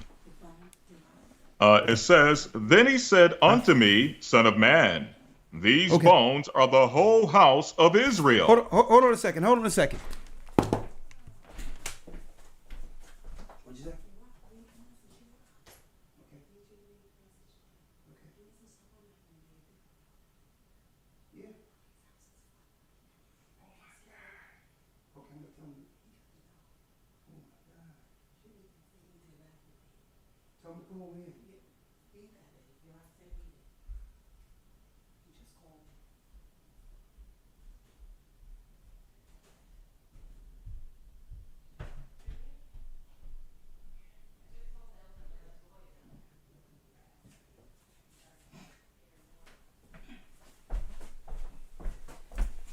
I'm sorry about that. Elder Lawyer. Yes, sir. I need you to read one more thing, and then you probably have to come over here. You have to come over to my house. All right? Okay. All right, right after that. I need you to read the prophecy. Now, understand, folks, that there's a resurrection according to Christ, and a reanimation with our people, as was prophesied in the book of Revelation, coming back to the knowledge that we're the children of Israel. Like life from the dead. We are the children of Israel who are coming out of our graves in the valley of the dry bones, and they know it. So Satan said that he would be like God. I need you to get it real quick, Elder Lawyer. Read the book of Isaiah 14 real quick, where Satan said that he would be like God. And I need you to go back to Deuteronomy 28, 53 through 55. Okay. All right. Isaiah 14, verse number 12. Read it. How art thou fallen from heaven, O Lucifer, son of the morning? How art thou cut down to the ground, which didst weaken the nations? How did you fall down, Lucifer? He has a lot of names. He's just not Satan, because there's many Satans. His name, the ruler of Esau, is Samael, the fallen angel, who was Lucifer in heaven. Well, believe it or not, the powers that be are still worshiping this fallen angel as if he's still the powerful Lucifer, son of the morning. All your secret societies, not just white people, all of the nations, the Babylonian nations, the Chinese people, all of them are worshiping that same God. And it's Esau at the helm as the head Gentile ruling the rest of the Gentiles. And our prophet Isaiah, it was shown to Isaiah by our God, how did you fall, Lucifer, who did weaken the nations? See, at one time, the earth was smart enough not to fall for Satan's tricks. Right? But his whole objective to get people under his program to fight against God is to deceive the nations. And that is what's going on right now, folks. It's an inundation. Everywhere you turn, you're being programmed to believe something. That's a lie. That's a lie. You're being inundated. Why? If they inundate it, Satan or Lucifer hopes it drowns out the signal. Our God is sending the children of Israel from heaven. That's why every sign you see, everything. When you go outside, you're going to hear about the same thing. When you go on the road, you're going to see one thing. When you turn on the radio, when you turn on the sports, you're going to see the same thing. No matter what program you hear, you're going to be hearing the same thing because you're being deceived. It's a unified message to drown out God. Man, I can't wait till Friday for this Patreon, boy. Lloyd, I'm going to tell you this right now. Yes, sir. I'm going to tell you. I'm ready to jump the Patreon right now and cut loose, but I'll wait till Friday. Absolutely. So Elder Lawyer, get me that last piece where it says that he's going to be like God. Yes, sir. Jumping straight to the point. Verse number 13. Yeah. For thou hast said in thine heart, I will ascend into heaven. I will exalt my throne above the stars of God. I will sit also upon the mount of the congregation in the sides of the north. Read. I will ascend above the heights of the clouds. I will be like the Most High. I will be like God. So everything that's prophesied for us, Satan is doing on a carnal level with the Gentiles. And folks, he's going to do a lot with this stuff. I'm talking about making serious soldiers. Serious soldiers. These soldiers, they're going to be able to ramp this stuff up. And even the living soldiers are going to be out of their mind, ravaging and running through all over the place, tripping out. It's going to come. But they need to get the juice up in you. That's all I got to say. Right? Elder Lawyer. Now let's go to last but not least, the last few verses that was prophesied in Deuteronomy 28 for our people. That would lead to our people who refuse to follow the laws of God will be utilized as the key zombies during the siege. That's why they're targeting our people, because our people will be the numbers of zombies that'll be utilized. And these are the disobedience, those that are following what? The course of this world. That's why they're ramping up rap music, free sex life, and all this other sexual liberation and separated families. They're doing this because why? Think about it, folks. Look at The Walking Dead. The only people who survived in The Walking Dead, really? Oh, yeah, okay. Oh, yeah, I got you, Gabar. I'm bringing you in. Don't worry about it. The only people who survived in The Walking Dead were those who understood the value of keeping relationships together. And they all agreed on what? To keep their little areas alive, they had to agree on who was going to lead and respect that leadership to death. Any person that was operating rogue, out of the pocket, operating selfishly for their own means, turned into walkers. If you noticed, I'm gonna check out the living dead. The only people that were really living were those who were already preparing before it happened. Because why? They had a network already in place. The individuals out there by themselves, who are they gonna link into when stuff unravel? And folks, it's unraveling right before you. When you get a chance, go back in your supermarket and look at the shelves and see the illusion of food. Watch the illusion of food. Look at how they scattered things around to make you believe that the shelves are full. If you look at The Walking Dead, they showed you a lot, folks. The people that survive are the people that are going to have a network and have been preparing before it's over. All these individuals and all that who think they know the Bible and all that, you don't know the Bible if you're not preparing with it.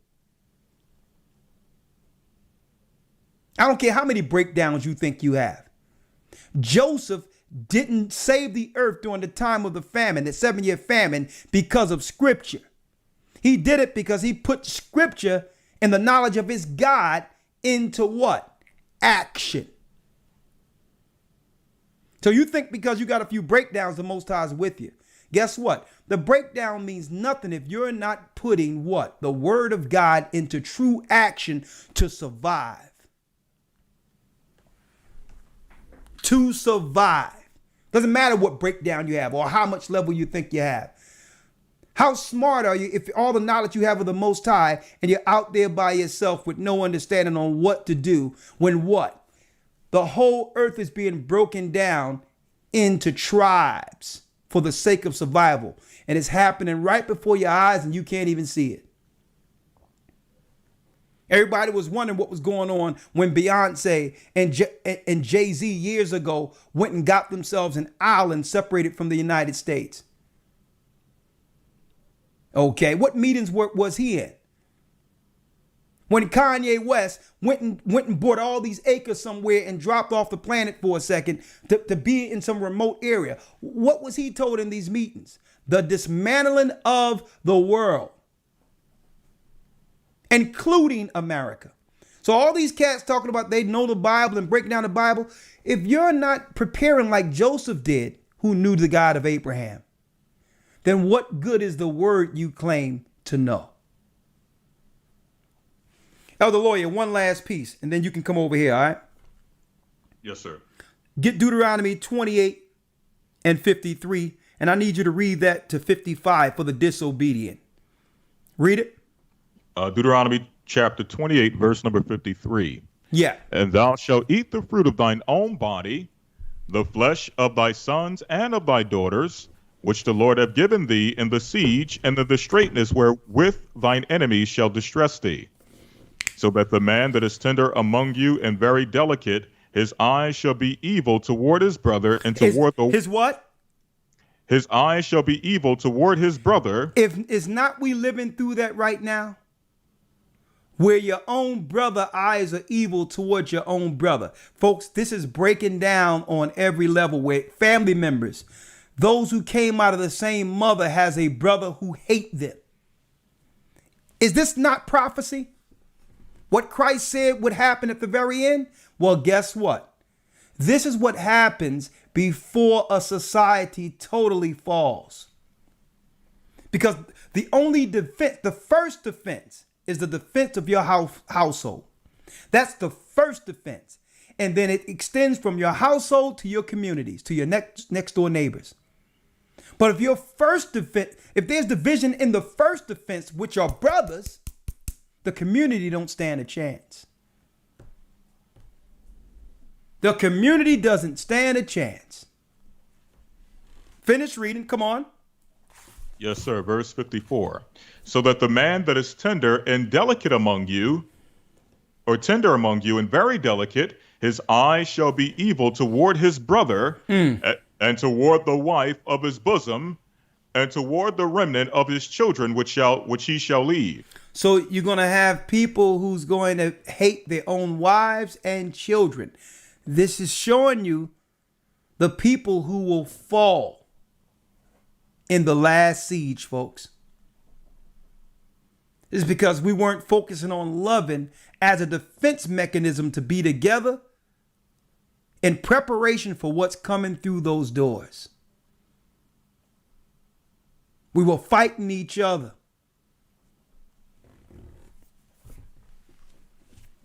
So it's time for us to now recalibrate and think to ourselves, who is our real enemies? Who's your enemy? Is it your own brother? Is it your own sister? Is it the person who lies in your bosom? Is your husband? Is your children your enemy? Start to think about that, because that's the first line of defense. And if the people you love is your enemy, we have no chance in this siege. Finish reading. 55.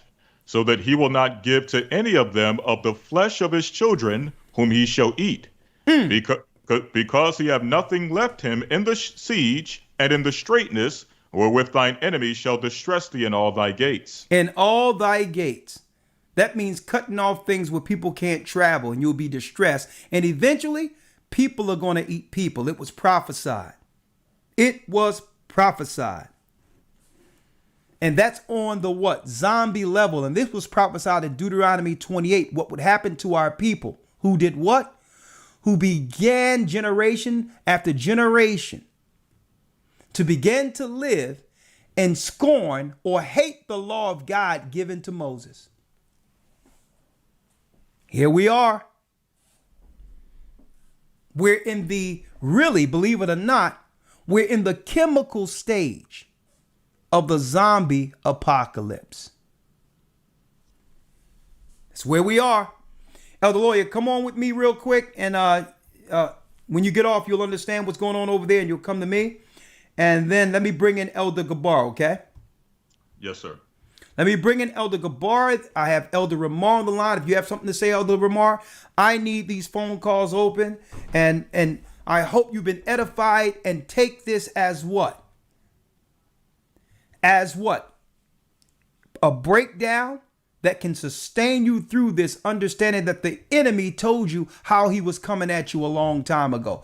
Hollywood was telling you since black and white TV about the zombies. The technology is here to reanimate the dead.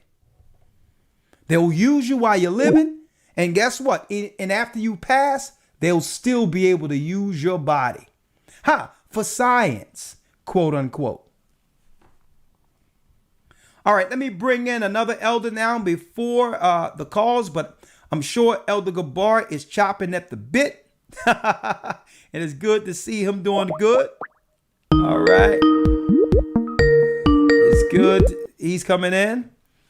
Elder Gabar, how are you, sir? Shalom, Elder. How are we doing today? I'm blessed by the best, and his name is AHAYAH. What you got? Well, Elder, just listening on the show, and it kind of moved me to a lesson I did, I think, a week and a half ago, maybe 2 weeks now. Okay. That, when you look at Matthew chapter 10, right? And Christ, and I was telling the congregation, what was the first test that Christ gave to his disciples?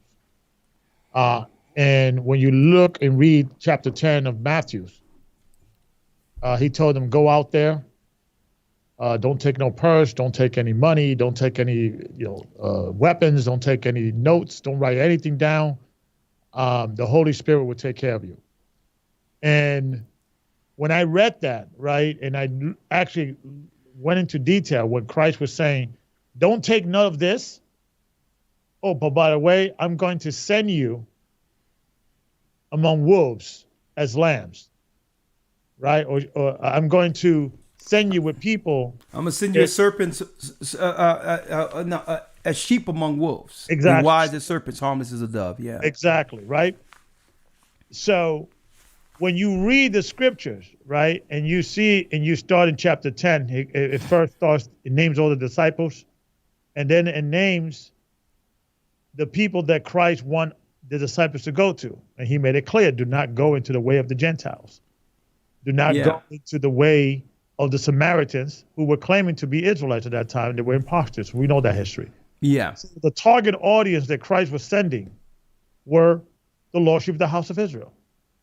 Yeah. So this lost sheep of the house of Israel are the wolves that he was talking about.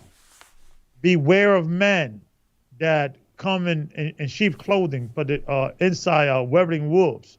He was talking about us. Yeah. He wasn't talking about the Gentiles. Yeah.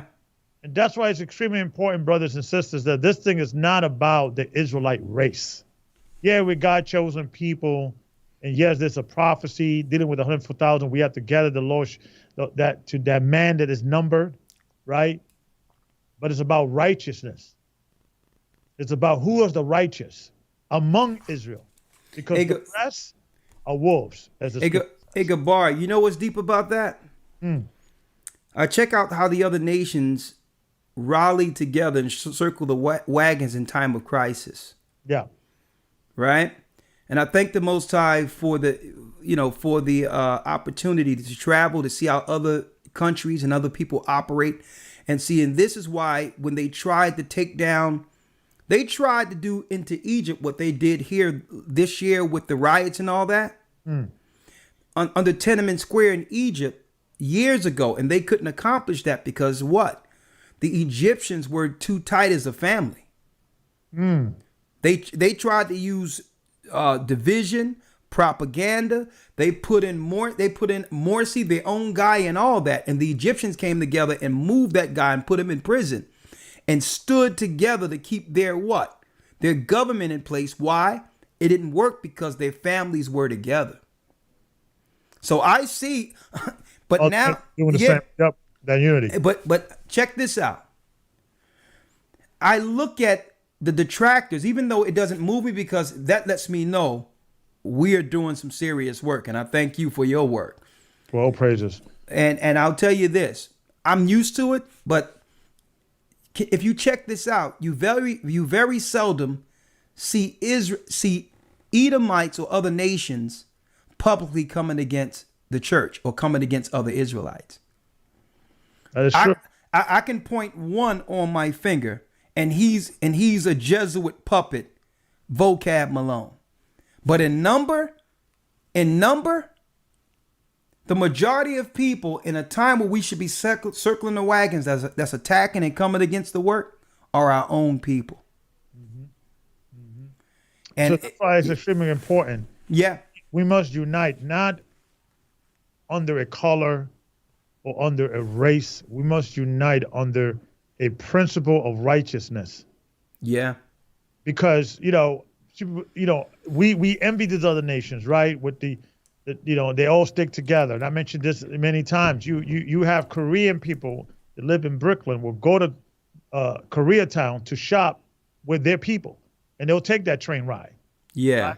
You got Jewish people, and I mentioned this several times. I had a Jewish friend who told me the success of the Jewish people is that a Jew would buy from a Jew that he knows he's stealing and robbing from him, overpricing him.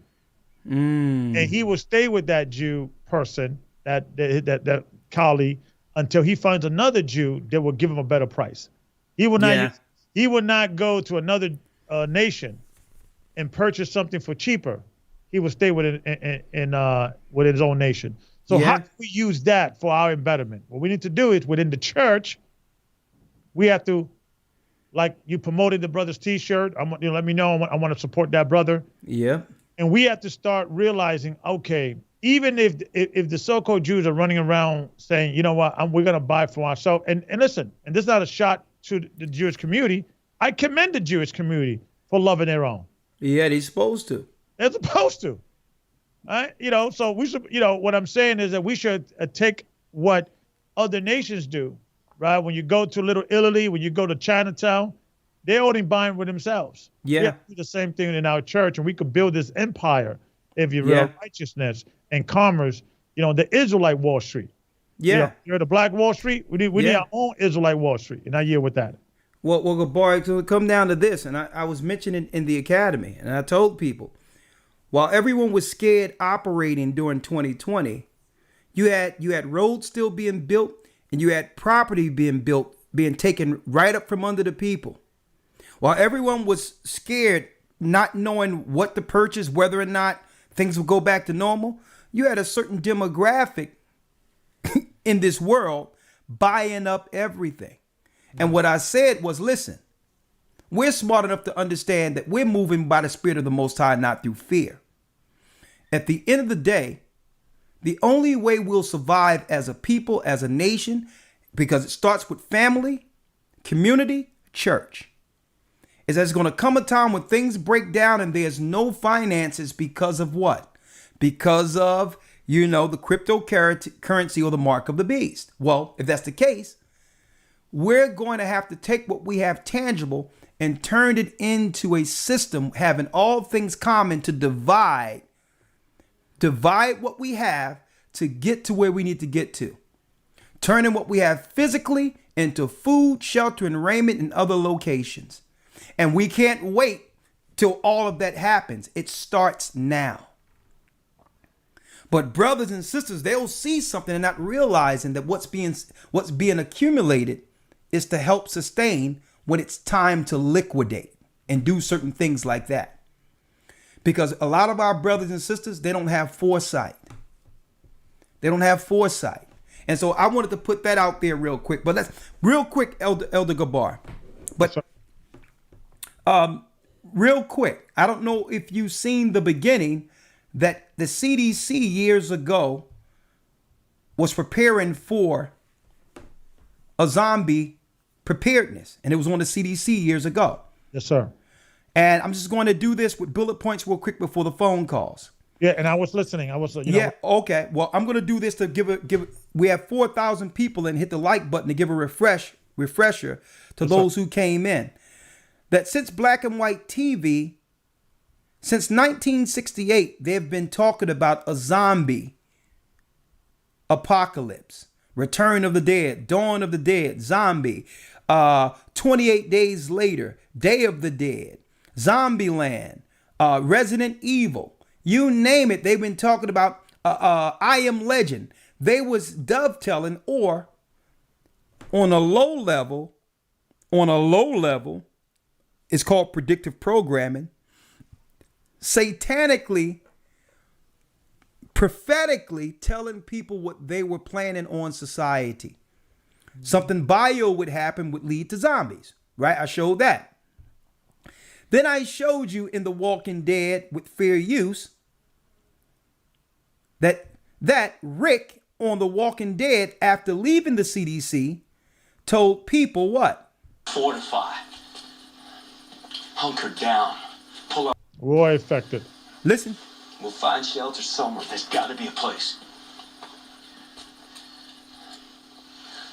Rick, look around. Okay, there's walkers everywhere. They're migrating or something. There's got to be a place. Now, not just where we hole up, but we fortify. Hunker down. Pull ourselves together. Build a life for each other. Build a life for each other. Listen. Running on fumes. We can't stay here. We can't all fit in one car. We'll make a run for some gas in the morning. I don't hear it my end. I don't know if you hear it. Okay, I'm gonna let you know. Build a fire, yeah? We go looking for firewood. Stay close. Watch your mouth. Everyone stop panicking and listen to Rick. Rick, we're stranded now. I know it looks bad. We've all been through hell and worse, but at least we found each other.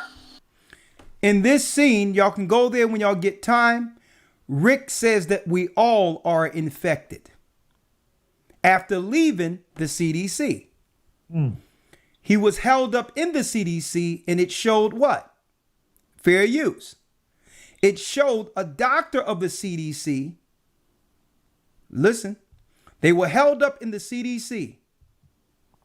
And this doctor here told them that what was in them can reanimate them into zombies, but they lose themselves. Their spirit is somewhere else.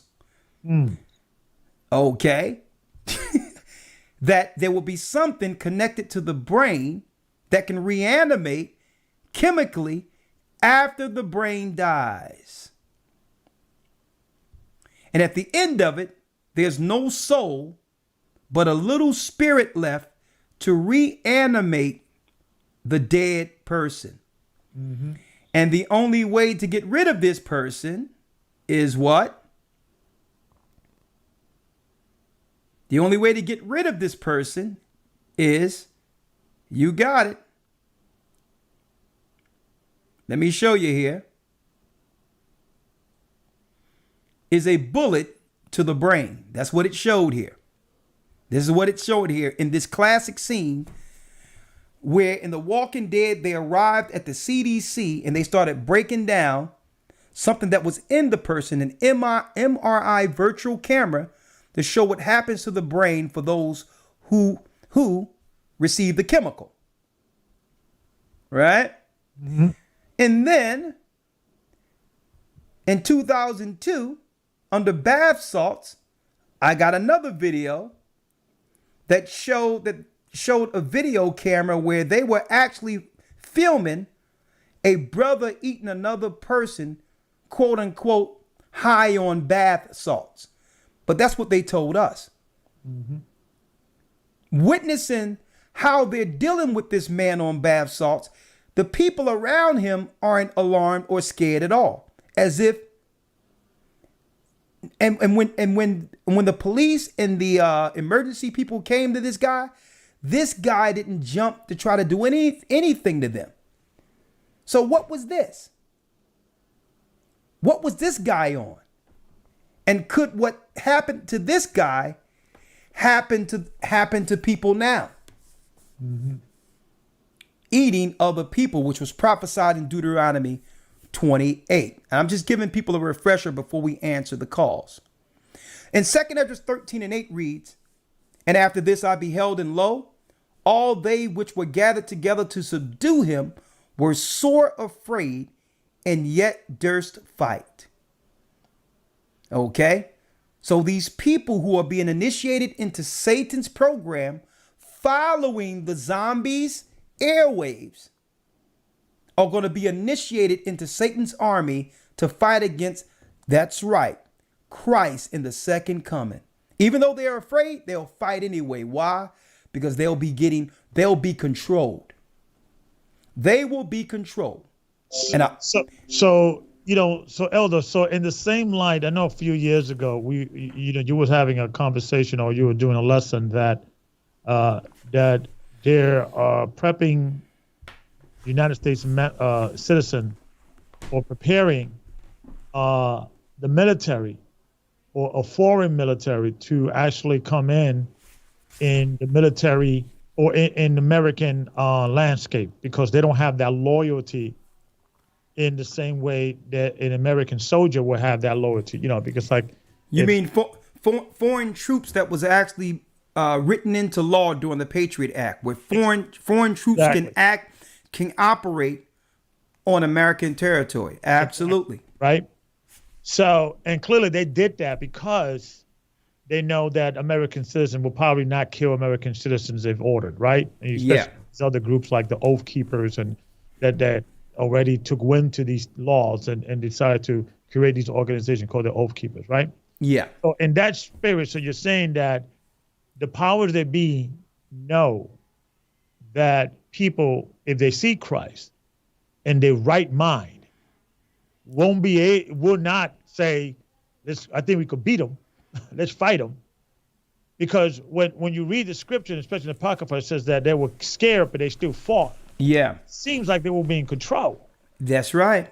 That's what's going to happen. So it seems like, because I used to always wonder when I used to read these scriptures when I was a young man, like, who in their right mind will fight against Christ if they see Christ coming? Yeah, the zombies will. The zombies are being controlled. Yeah. So that's a brilliant diabolical way, and that makes perfect sense now. Now I could see, okay, I could see that happening.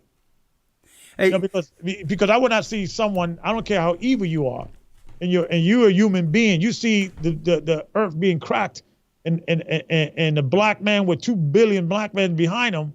yeah. Angels, Yeah. power. Anybody in their right mind, I don't care what wicked and evil Would you run. are. They You would run. you probably died out of fear. Just collapsed out of fear. You But will have to be a zombie or some control. Yeah. You know, you cannot be human to even engage in that behavior, fighting against Christ. You have to be something else. And yeah, Gabar, and check this out. You know how Christ said, break, eat, this is my body? Yes. See, even Satan is doing that on his level. Wow.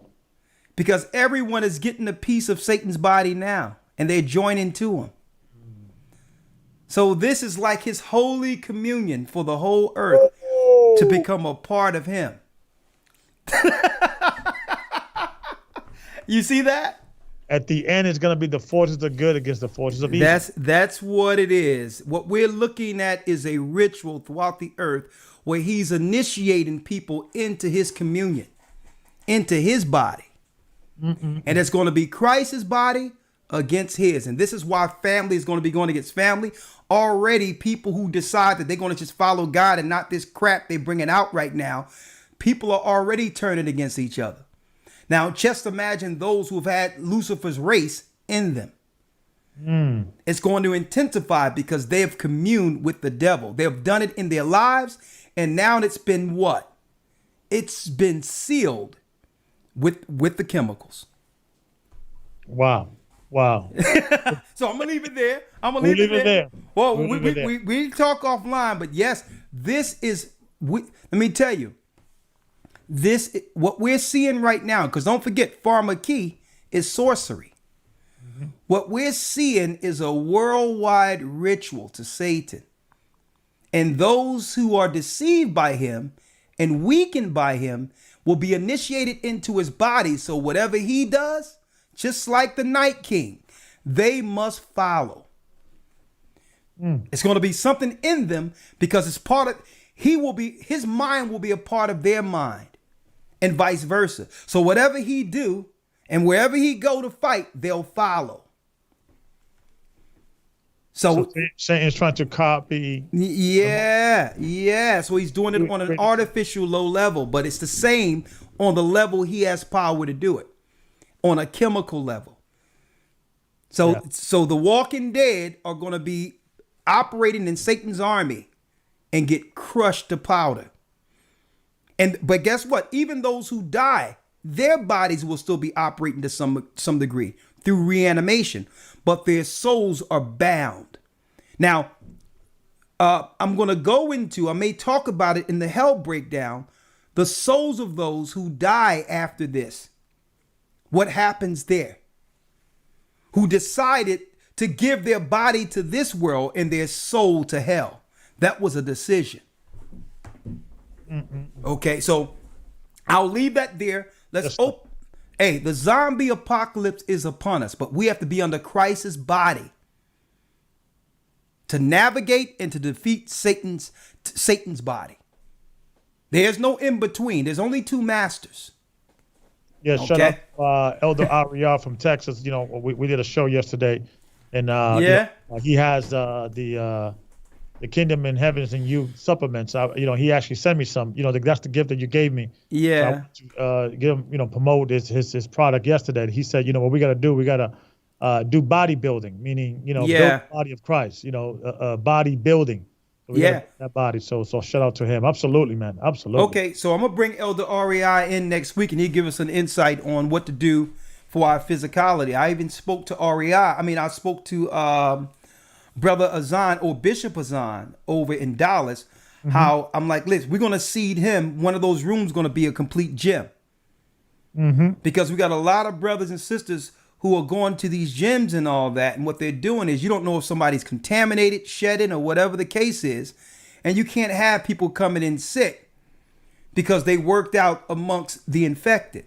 So, so we're going to see some gems, and brother, we're going to start talking about this, how we're going to have our own, if we can, our own pamper and primp shops for the sisters, where instead of going to them, they go into a place that they know sterile, because these are sisters who are doing their nails or whatever, and doing their manicures and their foot and all that. And they're doing it in a sterile setting because they're amongst people who are healthy, and you don't have no strangers all coming all in your zone bringing infections.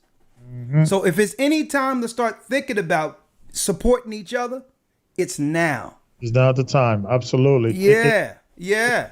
Creating a culture of commerce among us, like the Gentiles do. Yeah. That we prefer ourselves, we deal with ourselves, and and sometimes we may have to pay a little more because we have a brother or sisters getting started, and he doesn't have the connections in China and these other and so forth, so on as America may. But support that institution if you have to pay extra $5, whatever, because it goes just a long way, and more.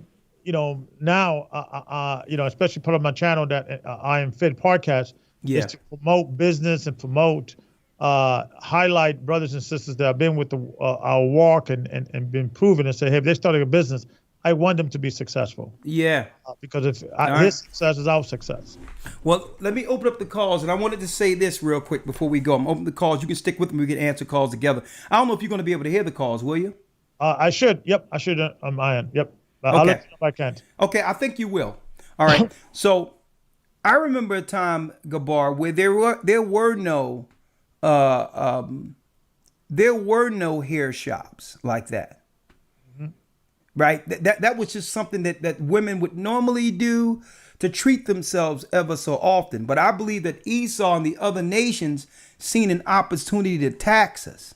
Wow. When I was growing up, sisters got their hair done from the sister next door. She was her own shop. No one even know she existed.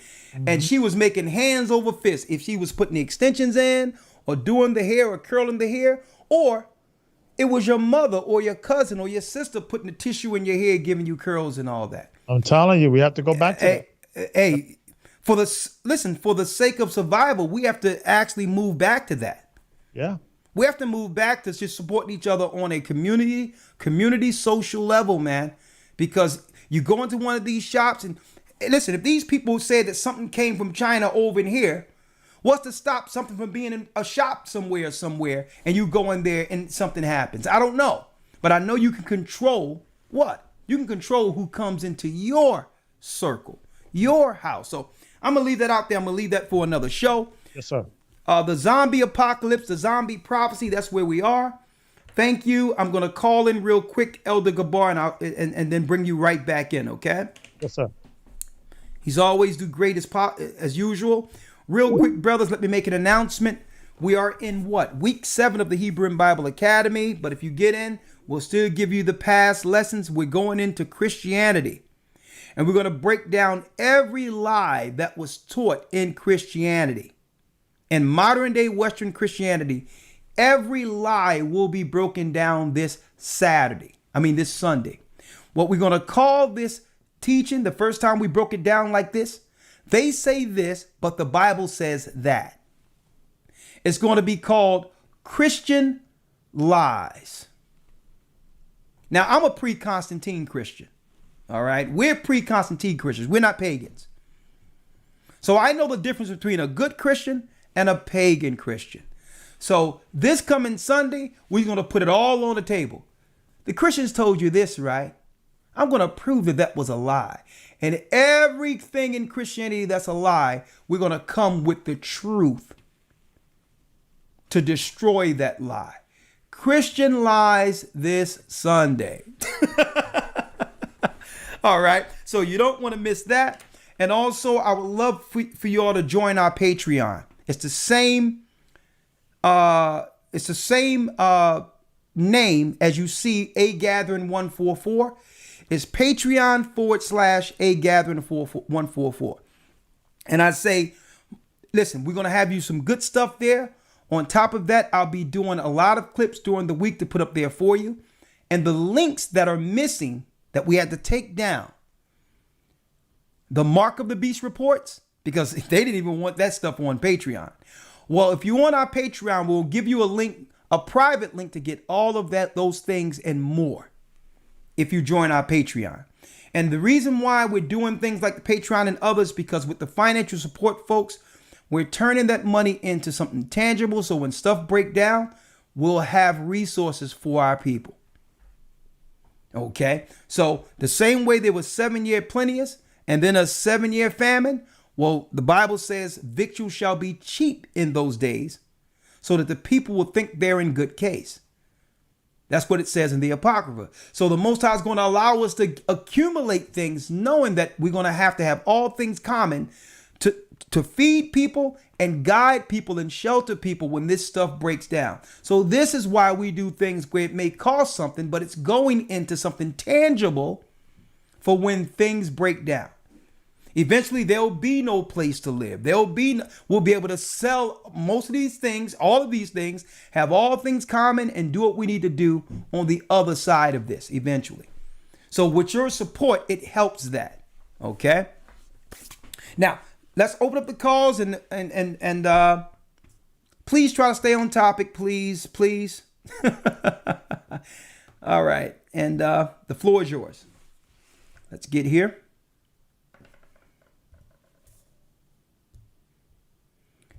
If you have something to say based on the topic, let me emphasize that. The topic, if you have something to say based on the topic, let Elder Ramar know he's on the line, getting the queue together, and I'll be more than happy to, we'll give you the floor, okay? And please keep things within line without saying this stuff, because certain words trigger an algorithm that may harm the page. So let's keep it understanding that you can't say the word anymore almost here, all right? But you all know.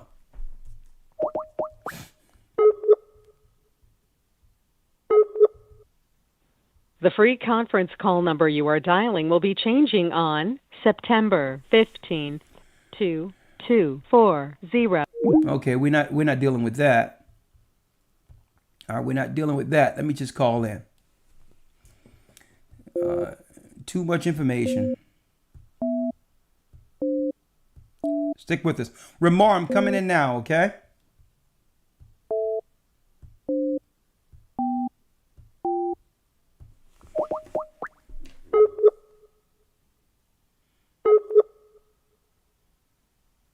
The free conference call number you are dialing will be changing on September 15th.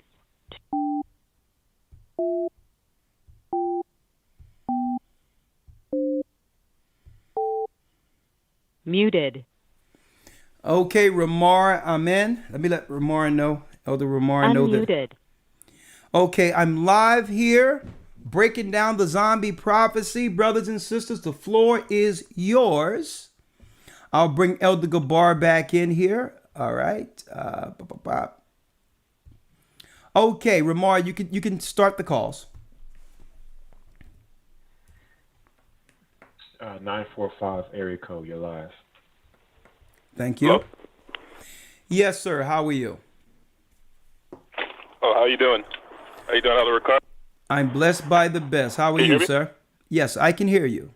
I'm doing good. I actually wanted to ask you a question about the Bible. Okay, go ahead. Hello? Yeah, so I've been doing some research, and I found out there was some guy named Richard Admiral Byrd. Have you heard of him? No, sir. All right, anyways, he was like a Navy admiral, and in the 1940s, he like excavated Antarctica because the U.S. government got curious because the Germans kept going there, Hitler's people. Long story short, as he was excavating, he found out that there was like an area where there was like valleys and lakes and trenches, and he was flying in a plane with another person, and they saw a woolly mammoth.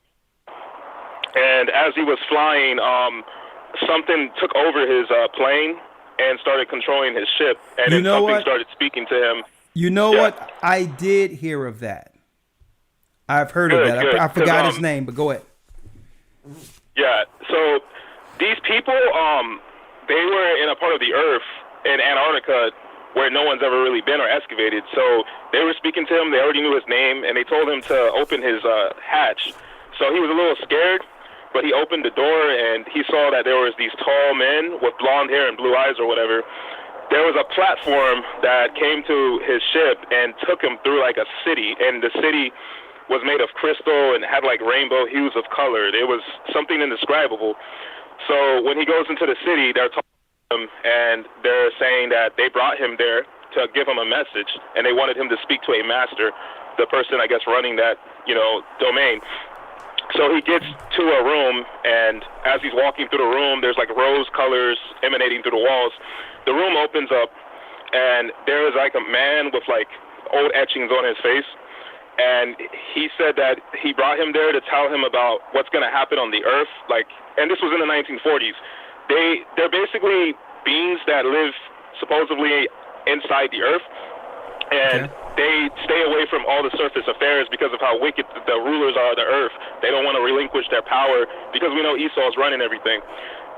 He was telling him what was going to happen, that when he dropped that bomb in Hiroshima in Japan, they realized that the people in the surface world, which is us, learned how to split atoms, and they were concerned, and they were saying how they don't like to interfere.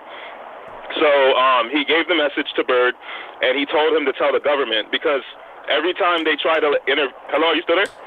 Yeah, I'm here. I'm trying to get to it. Oh, okay. Okay. Yeah, every time they would try to like send their Flugerods, which is a term for their UFOs, to talk to the government, the military would attack them out of hostility. So they weren't able to give the message to the government, and the government does know about this. So when he got the message, he went back to the government, and he had like a little notebook, and he told them everything that happened, and the government told them not to say anything, to keep it completely confidential, and they didn't give a hell as to what's going to happen with the prophecy of these advanced people. Now, I brought that to your attention because but what I need to know, and we have to do it in a timely fashion. The initial question you had was about the Bible, and then you went into this story. How does that coincide? Yeah, I had to bring that up so this would make sense. Can you bring up Revelations 5:1? Oh, brother, don't tell me you're going to go into a dissertation, please. I'll work with you. No. I just have it's a verse in the Bible. It's so this Revelations is 5:1. I'll go along with it, but I hope this is not a long thing, okay? Because I do have a lot of people. No. I'm almost done. I understand there's other callers. I got okay, you. Well, I'll give one verse, okay? Revelations 5:1. And I saw in the right hand of him that sat on the throne a book written within and on the backside, sealed with 7 seals. Go on. Mm-hmm. I read it. Okay, my bad. I think it's a little bit lower. There's a part where it's talking about a scroll. Yeah, it says the scrolls that roll. I'm familiar with that. Okay, so when it says that verse, it says he looked at 3 places. It said no one was worthy to open the scroll, and they were mourning in heaven, right? You remember that part, right? Yeah. Okay, it said no one in heaven was worthy to open the scroll, and they looked on the surface of the earth and inside the earth. Now, that last part is why I brought that up, because if you think about the verse and you look at the context, both earth and heaven are populated. So it would make no sense for God to look inside of the earth if it wasn't populated, if you look at the verse clearly. So basically from that, there's actually advanced civilizations inside the earth. I got that. Now I'm going to have to go to the next call, brother. I'm with you. I agree with that. Okay? All right, I just wanted to get some confirmation because I didn't want people thinking, I was crazy or anything. No, because in the beginning, I hope you can go into it one of these days and maybe, build up some information on it. There's also other things about it as well, like Shambhala. Well, let me drop something on you. Stick with the Bible because a lot of that comes with truth, but with misinformation to deceive people. In a nutshell, when I broke down the creation of the universe, when it shows that It was a congealed ball of ice when the Most High sealed with the firmament. You have to realize Eden was one body of what? Water. I mean, one body, one landmass of land, and the rest was water. So before the flood, it was one continent. So after the flood, that's why your poles have ice on it, because there was an ice age according to the Bible timeline. And Antarctica was drifted. It was drifted where it went from the original portions of Edom. Well, these places. I wish we knew where the Garden of Edom is, and we could see the cherubim guarding it with the sword. Brother, listen to me though. But the beings before that, before Adam was made, the beings took refuge and built cities in ice. That was before the water subsided. So that those cities were here by the fallen since the earth was created, since the Most High put a firmament around the earth. So there's nothing inside that earth that's good for mankind. They're going to burn in hell, all of those that are in Antarctica. They're deceivers. So I know they have this good story against man, but that's deception also. Okay, all of them will be bound when Christ returns. Even the people who are lying and tell you we're the good guys, they're going to burn in hell. All right. Thank you for that. Let's get to the next call. Thank you, brother. 210 area code, you're live. Yeah. Shalom, Elder. I mean, that's a long way from the zombie conversation, but hey, we'll accept it. All right, let's go. How you doing, sister? Elder. How are you doing tonight? How are you? Your name, sister? My name is Charisma. Okay, Charisma, the floor is yours. How are you? Yes, sir. Well, I want to also say shalom to Elder Gabar if he's still on the call with us. Oh, yeah. He's live and direct. There you go. Shalom, sister. Yeah, Gabar buffing up, too. You better watch out. Que lo que? Fine. Que lo que, Elder? Elder Ricard, first, I just wanted to thank you guys for taking my call. My husband has showed me your videos a few weeks ago, and ever since then, we've been on Patreon, and he joined the Academy, so it's very edifying. We look forward to your videos every week. Thank you. Thank you, sister. And yes, sir. Also, I wanted to let you know that I'm from Kensington. So every time you talk about Philly, it's different, when you talk about the stuff that's going on there. But you from Kensington? You talking about zombie apocalypse? Lord have mercy. Yes, go on. The real life zombies. Oh yeah, it's happening live there. Yeah. So in regards to the topic, a few years ago, my husband and I we moved to Victoria, Texas. I moved to Victoria, Texas, and they were hit by Hurricane Harvey. During that hurricane, there was a broadcast where someone was interviewing a homeless man, and he said that at the Salvation Army, they were killing people. So that reminded me of when you said, that when you were on 9th and Market, that there was a homeless man saying that, people don't know what's really going on in these shelters. Yeah. I mean, alleged. I don't know.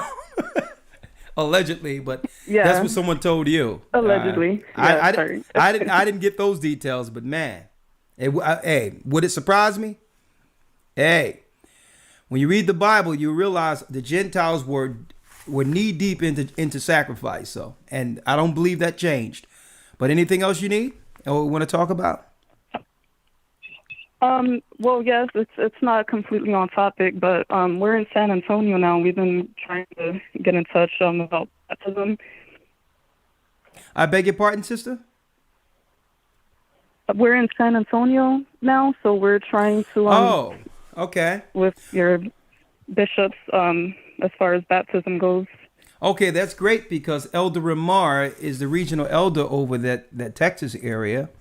So he can take down your number and give you a call. Your husband, you and your husband, and I'm glad you and your husband is in the know.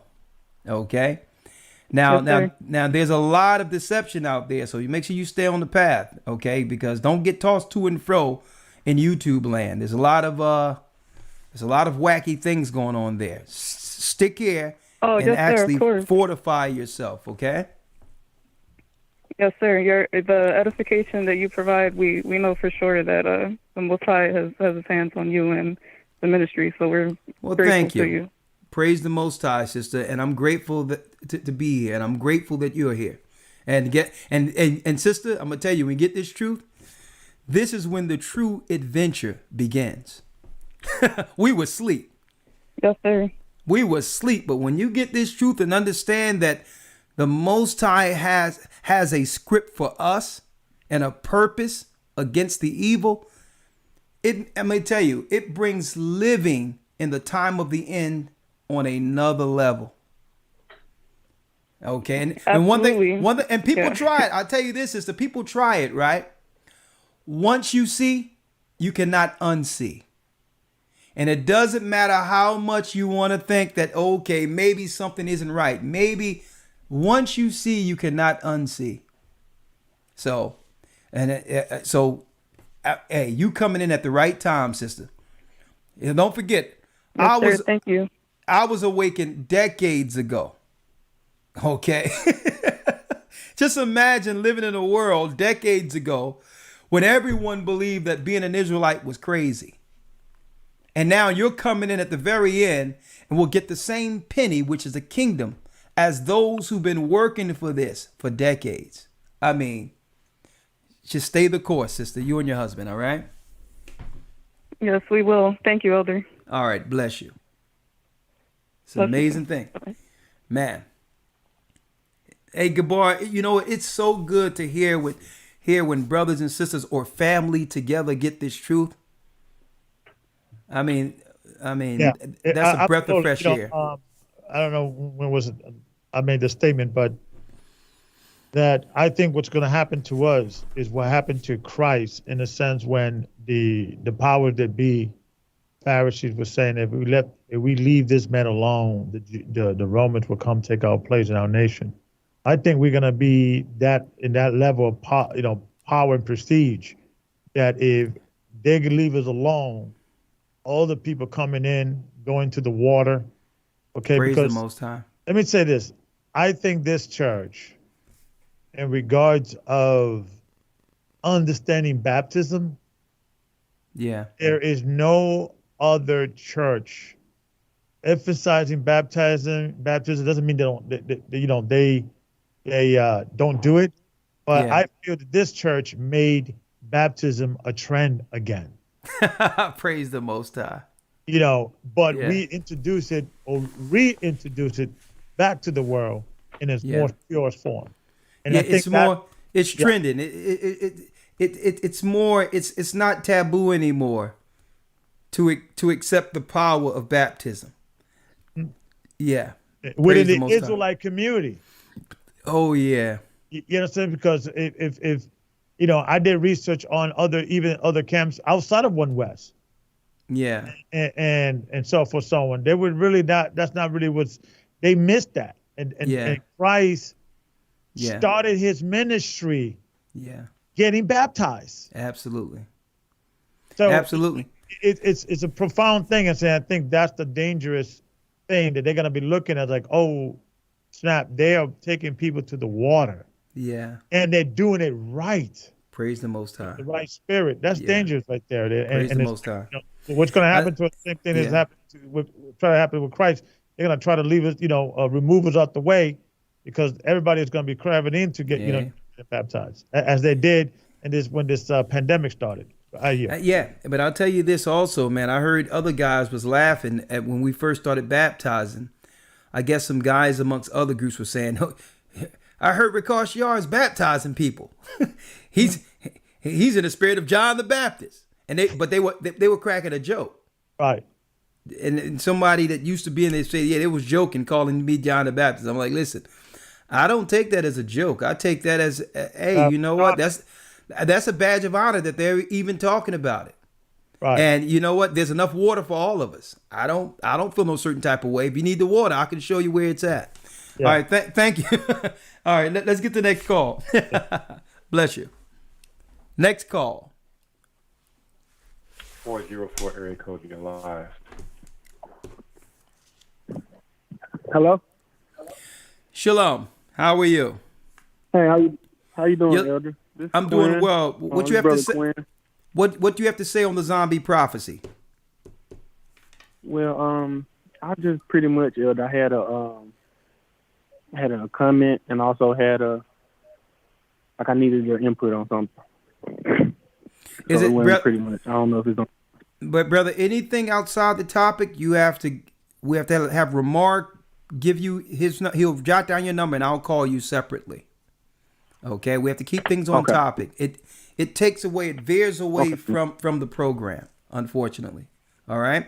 So Elder Ramar, if you may take his number, but please let's ask some of the brothers and sisters when they come in whether or not they're on topic so that we can make sure we deal with them separately. Their concerns are warranted, but it takes away from the program if we're talking about zombies and we take it someplace else. The zombie prophecy. There's a lot was brought out today, and if not, we can digress. If there's nobody that want to talk on topic, we'll have to, we have to digress and just set up for Friday, and it's okay. Maybe within the broadcast, all that needed to be said about it was said. All right, but I thought that maybe people would call in, and to be able to build on the content, the content, topic wise. Okay. All right, and don't forget, join A Gathering 144, Patreon /A Gathering 144. I want to see all up in there, okay? Because this is where we'll do our quick clips and all these other things, okay? All right. Next call, Ramar. 870, you're live.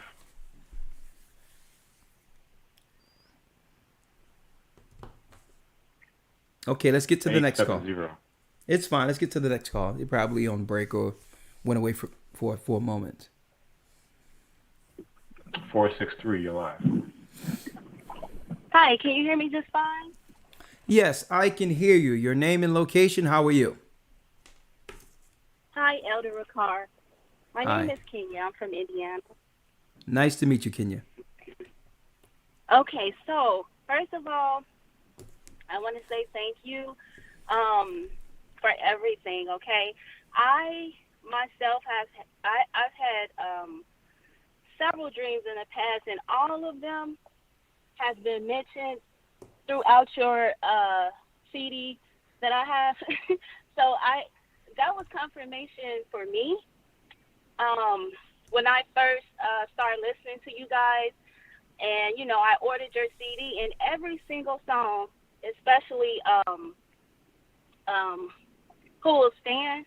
I think that's what it's called. But anyway, I had you talk about after the fire's gone. Yes, after the fire's gone. Yes. Yeah. It was people on both sides of me. We were holding hands, and it was just awful in front of me. But I had that dream about 6 years ago. But anywho, I just want to say thank you. That's how I knew that I was where I needed to be. Okay, and so I have. Good to hear. I have been in the academy several times. And Thank you. Yes, I love it, and so very edifying. Okay, so Elder, quick question. Yeah. If you came into the truth after you were already married, but you weren't married inside your tribe, what advice do you have for that? Because a lot of people are saying, it's not right. Okay. Okay. Let's not deal with what a lot of people say. Okay.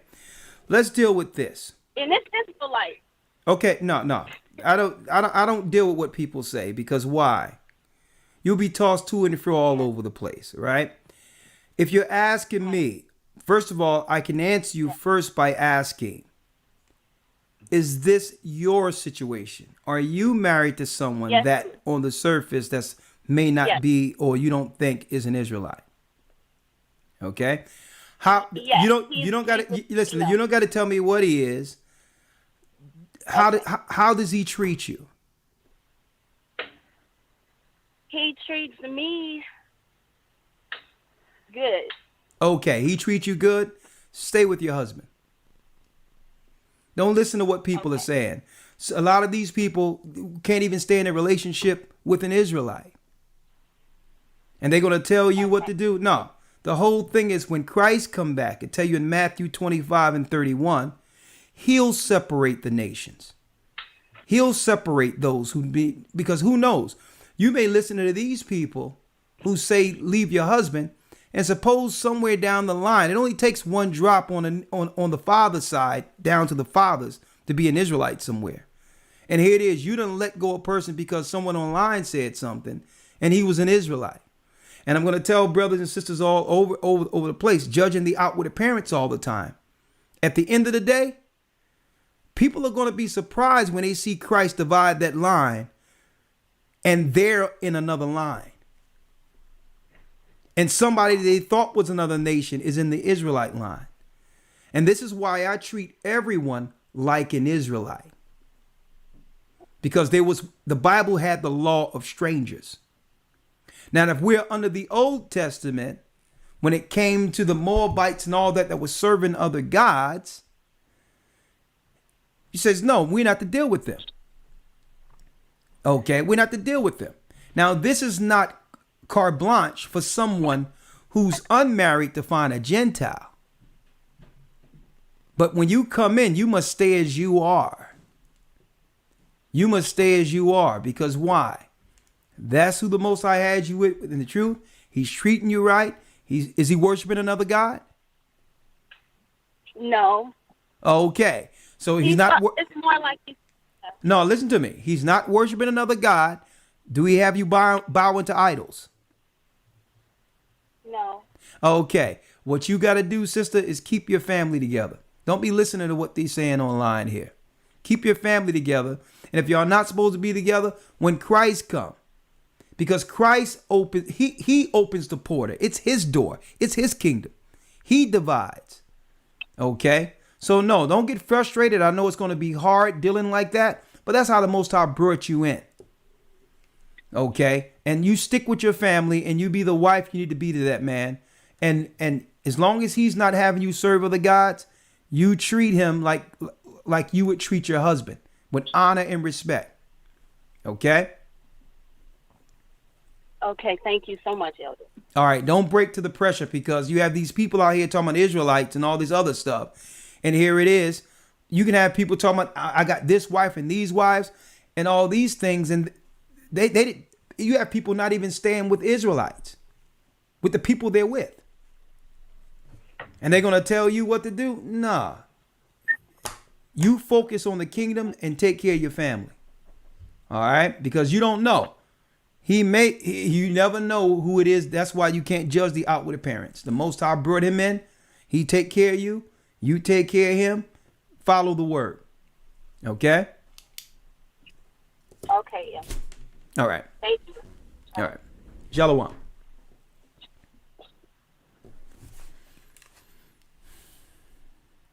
All right, next call.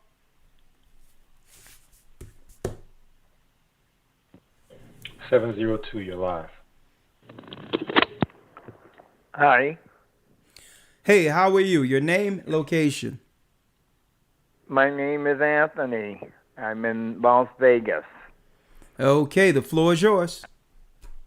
Great. I remember when I was 9 years old. That was 1968 when the Night of the Living Dead came out.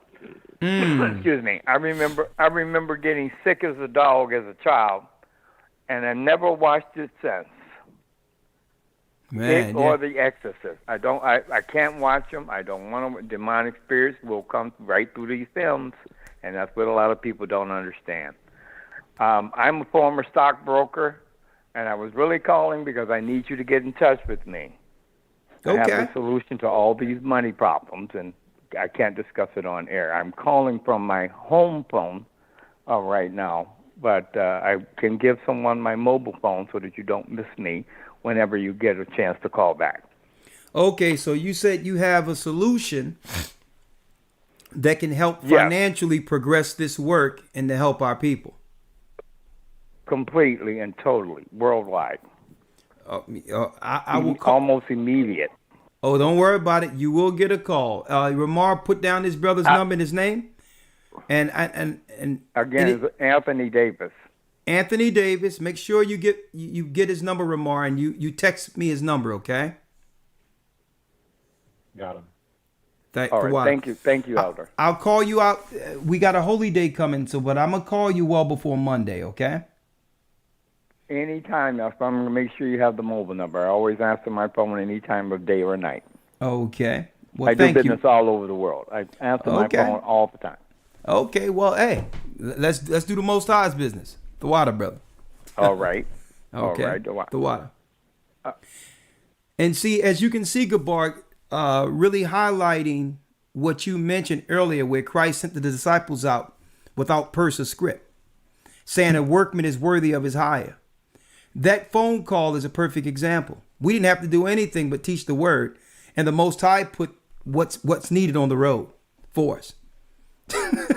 But yeah, the question is that, like I was telling in the lesson, if you could a time machine go back to that era and you were one of his disciples, and he told you you're gonna go among wolves, you're gonna be arrested, maybe get killed and be betrayed. Well, you go. Yeah. If you put yourself in that situation, and I myself had to be honest with myself, I was like, you know what, I think I would do it. Hey, listen. Let me tell you, Gabar. When we stepped out years ago and went overseas without purse or script, we came back and blessed by sowing seeds of truth all over the earth. The Most High blessed us tenfold, 100-fold, 1,000-fold, and that's when we had nothing. Okay, and everything that we received was on the path. Everything. Check it out. I got a phone number from overseas where brother is still planted overseas, and he called me today. Deacon Nate. Right before the broadcast, I was so happy to hear him. And he was so happy to hear what? The solutions we have for what's going on in all these other countries where brothers are. That the church was able to grow to a degree that now we got plans for them and resources in other areas outside the country. and I gave them some of the solutions that I already had in hand. Say, don't worry about it. Call this number, do this, that, and the other, because with this campaign going down, jobs are being cut and all that. And as soon as I spoke with him, I said, this is what you need to do for the brothers and sisters that are around you in proximity. Here's a number. This is how they sustain, and there'll be more. Hold it down until we get there. And guess what? It's going out without purse or script, not knowing what to expect. And the Most High built the ministry by the time we came back all over the earth, and the truth is resounding with a ripple effect. Even those we have taught the word is teaching the word, and it's well beyond anything I could have imagined. But it could not have happened unless we stepped totally out in faith. And folks, Gabar, when it happened, everyone claimed that we were crazy, but they don't know what faith is. See? Crazy is when you lose faith. I mean, when you utilize faith, because people, they don't know how to operate without a security blanket, without something securing them outside of the Most High. But when you step out in faith, you know what it have you realize? You know what? I should have exercised this a long time ago. I thought servitude was freedom. I thought that was sanity. Insane is doing what? Working all your life and not having anything to leave your children. That's insane. Faith is stepping out with the Most High, and he says, listen, I don't want you to bring purse or script so I can show you what was always out there for you. Okay. And how much? That's a whole nother conversation. But go ahead. Let's get the next call. You got something to say on that, Elder Gabar? Yeah, and that's the reason why if you understand that context, that he was basically sending them out and give them a death sentence. Yeah. You're gonna probably die. You gave them all the scary stuff. So when they came back and they didn't die, now you get a better understanding when they were saying, Lord, even demons are subject to us. Yes. Because when you understand? Because when Christ sent them out, I mean, think about it. Just put yourself in that position that before you didn't know Christ like that. There was no Matthews. There was no Luke.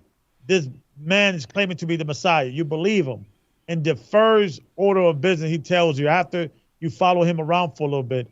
Now I want you to go out, take no weapons, no food, nothing. And by the way, I said you among wolves, right? And but don't worry about it. Not one hair is gonna. God knows every hair in your head. So I could imagine. I would have been drinking the night before. I'd be like, okay, listen, I love you guys. I would have been in that mindset, like, okay, this is what I need to do. Yeah. So I could appreciate now the living scripture even more when they were coming back, because they thought they weren't coming back. What Christ was saying. Yeah. But to go on faith and what did Christ says, I beheld Satan. Yeah. Out of it, and greater works he would do. So Hey, Gabar, one other thing I like to say, and I don't think I told you this story. I was overseas, right? And there was this guy who had a back problem, right? And he this is in the Greek islands, right? I traveled over there, and he became a good friend because he knew I can sing and all that. One day he sat and he had a back problem and said that boom, boom, boom, boom, boom, and saying that, listen, I've been dealing with this problem for a long time, this, that, and the other, and I don't know what I'm going to do, right? Now, this guy was dealing with clubs and all these other things. I sat down with him, right? I'm not going to put his name out there, but I sat down with him and I looked him right in the eyes and I said, Gabar, I said, would you like me to pray with you? Right? Now, here it is. He don't know me as anything but someone who's single, whatever the case is. Right. And I asked, do you want me to pray with you? He says, pray, in his accent. I'm like, yeah, pray. And I sat and held his hand, put my hand on his back. Gentile, as on the surface. And I prayed with him. And the next day he talked with me, he says, Rekha, I've never had anybody do that with me before. And he says, I feel better. There's less pressure. I've never had nobody pray with me before. Just little things like that leaves a lasting impression. Mm-hmm. Now check this out, Elder Gabar. Overseas. Before we left and traveled back, we went to a winery because we wanted to. I paid to have everybody go and see how wine is made. Okay. We did an excursion, and I know the brothers and sisters remember that. We go to a winery, Gabar. They had some of the best lamb cleftico that you could want to taste, but that's another conversation, right? So there was a microphone over there. Now, they opened the place strictly so that our bus excursion can come through to see how wine is made. I'm a big prophetic guy when Christ will crush the grapes and understand. So you go back into these village areas, it takes you back. It's nostalgic. And it takes you back to see how things was made when life was simple, real wine. So we look at the tubs and all those things. There was a stage on this side with a live mic. Gabar.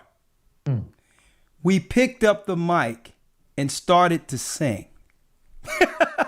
Right? His family listened from the house that was connected. Now, this winery was humongous, acres. His family is hearing this, and they all come down near the stage where we're singing, right? Then the guy who owns the winery, he comes down, and he sits with me, and I'm trying to leave, and he grabbed my hand, and he says, listen, that was beautiful, that was wonderful.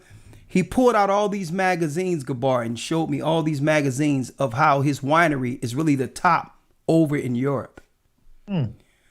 Check out what he said to me, and I'll never forget it. Check out, and all we did was sung and sat there, ate his food, and drunk a little bit of our wine, toasting before we left. You know what he said, Gabar? He says, it was like we was hearing voices of angels. He says, where are you from? And I said, America. I grew up in America. He says, listen to me clearly. He says, I have money, too much money. I have ships. I have planes. He said, it doesn't matter. If you're ever here, you come here, you sing for my family. And that doesn't matter I will make sure you're okay. I got planes. I got ships. Money meant nothing to him. He looked me right in the eye and said, if you ever come here, you sing for my family. Sing for my family, and you can have anything. And I'm looking at this guy, and I'm like, you know what? And I'm charting that in my mind, because maybe one day the children of Israel may need that. Let me tell you, one day we're going to chronologize some of these journeys. So when the Christ send you out, you don't know who the Most High have in these remote areas, in these little cities, these little villages. They're sitting there waiting there, that the Most High have them in pockets to serve the children of Israel and help us through this trouble, folks. I'm going to tell you, that traveling throughout the world was eye-opening, and it goes back to the faith where he says, I'm going to send you out without what? Purse or script. Because a workman is worthy of his hire. Not too many people going to hear the word and understand it and begin to execute it against all odds, with everyone thinking everyone was thinking that we were out of our minds. But I'm going to leave it there. Let's go back to that. You know what? We're going to sit around during tabernacles, man, and have our little campfire discussions during Tabernacle, Gabar.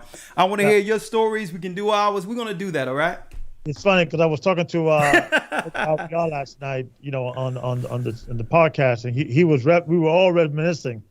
And he was telling me how, he's 37 years old now, but he started when he was 24. I was like, I wasn't even thinking to leave my block when I was 24. And this brother was already moving. He was funny because he was telling his perspective from that side of the world, and I was telling my perspective from my side. It was a lot of reminiscence, like, oh my, so it was a good bill. Oh, praises. Man, wait till you hear your rock story. I'm talking about, this is the story where someone, well, I'm not even going to go there. This is out of heaven somewhere. This story your rock had. The round table. Man, wait till you hear the story about a guy that was thrown in a cell. That's a whole other conversation. Now, how your rock got, this is going to trip you out. I know your rock's in there smiling ear to ear listening to this. All right. So man, let me tell you, we got to start writing these things down. But anyway, all right, let me get to the next call. And I'm sure Ramar has some stories too, but let's go. 870 area code, you're live. Yeah. Hello. Shalom. How are you, sir? All right. Can you hear me? Yes, I can hear you, sir. Your name and location. Troy Jackson. I'm from Memphis, Tennessee. Okay, now your phone is not that clear. It sounds like you have air in the background. I'll try. Go ahead and go ahead. I'll let you know if it's working. Okay, is that better? No, go ahead. Go ahead. You have something to say on the topic? Yeah. First of all, Elder, I wanna. It's kind of an emergency. I was trying to get some advice about something that's going on. Okay, well, you gotta snap right into it. What is it? Talk to me. We have a lot of calls. Okay. Okay. So my mom has been in the hospital for the past 5 days in Houston, Texas. Okay. I'm from Memphis. Okay, let me tell you what's going on. Hold up, before you go. YouTube and other channels, if I give advice on this, they're gonna strike the channel for medical advice. I cannot tell you what I can do when it comes to that personal stuff like that, because I may say something that compromises the rules here. All right. So I'll have Ramar take down your number, and I will call you. I will call you no later than tomorrow so I can help you with the family situation. All right? Okay. Okay, Ramar, take down his number and name and give me that, and I'll call him tomorrow. Got him. Okay. I'm gonna tell you. Thank you. Believe it or not, someone says, what type of song did you sing over there? Let me tell you, brothers and sisters don't realize how much Black Americans are admired in other countries. That's why they try to keep you pigeonholed here. You're not appreciated till you go someplace else. And when it comes to Motown and the music that was made here, it's from another world. So usually when you're singing overseas or singing with them, you go, I've been really trying, baby, trying to hold back this feeling for so long. You do even something like that, as simple as that. They'll be like, what? This sound like the radio. You do Motown, you do a Michael Jackson, anything from the United States, and they'll come out in droves. Marvin Gaye, Sam Cooke.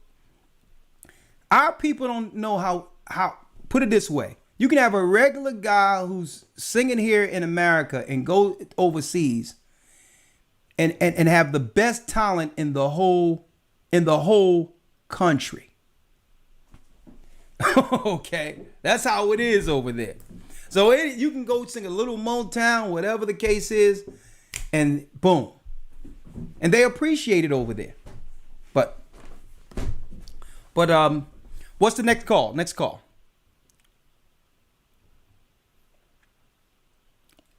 515, you're live. You know, real music, Motown music, when families were together. But go ahead. Hi, Elder. How are you? Can you hear me? All right, Neil. About the topic, I never thought that like the zombie apocalypse was like real. I always looked at it like it was in the movies and things like they show on TV and everything. I never thought that I would have to prepare for something that was coming along with the vaccinations and stuff like that. You mean the juice? Come on, the juice. We're not talking the juice. Come on. Yeah, help yourself. Yeah, the juice. I never thought that it would do something like that, because back some years ago when the like you guys had showed earlier about the guy that they said was on bath salt and he was eating other people. That's what I had thought was that was going to happen and that we had to prepare for. But I never thought that it would be anything that would be put into our system to change our state of mind and to be controlled by anything else.